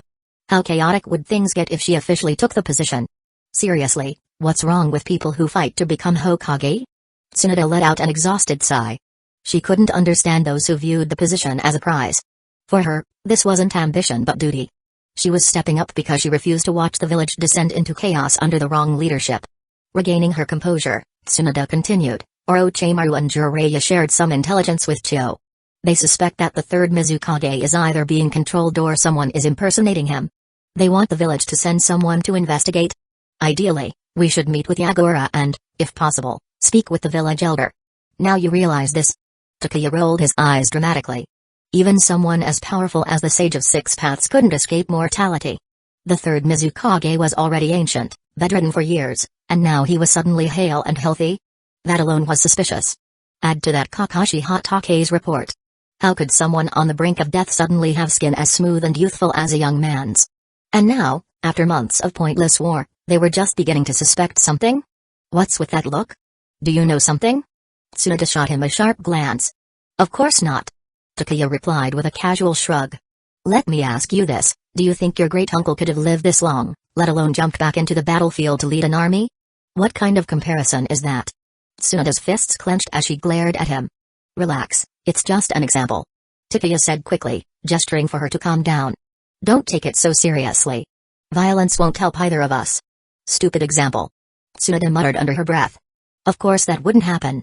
Ninjas from that era had it much harder than we do. My grandfather, the so-called god of shinobi, was worn down by injuries and illness. My great-uncle wouldn't be any different. Even Dobirama Senju, her great-uncle, was just a man. The god of shinobi couldn't escape mortality, why would anyone else? Exactly. Takuya shrugged. It's obvious there's something wrong with this situation. Someone in Hidden Mist Village is probably already investigating. They just haven't found any evidence yet. Wait a minute. You're not suggesting I infiltrate Hidden Mist Village to investigate, are you? Takuya's eyes narrowed with suspicion as he realized where this was headed. Not happening. I refuse. I need rest. I've been bouncing between two battlefields for too long, I'm exhausted. There are plenty of other candidates for this mission. Besides,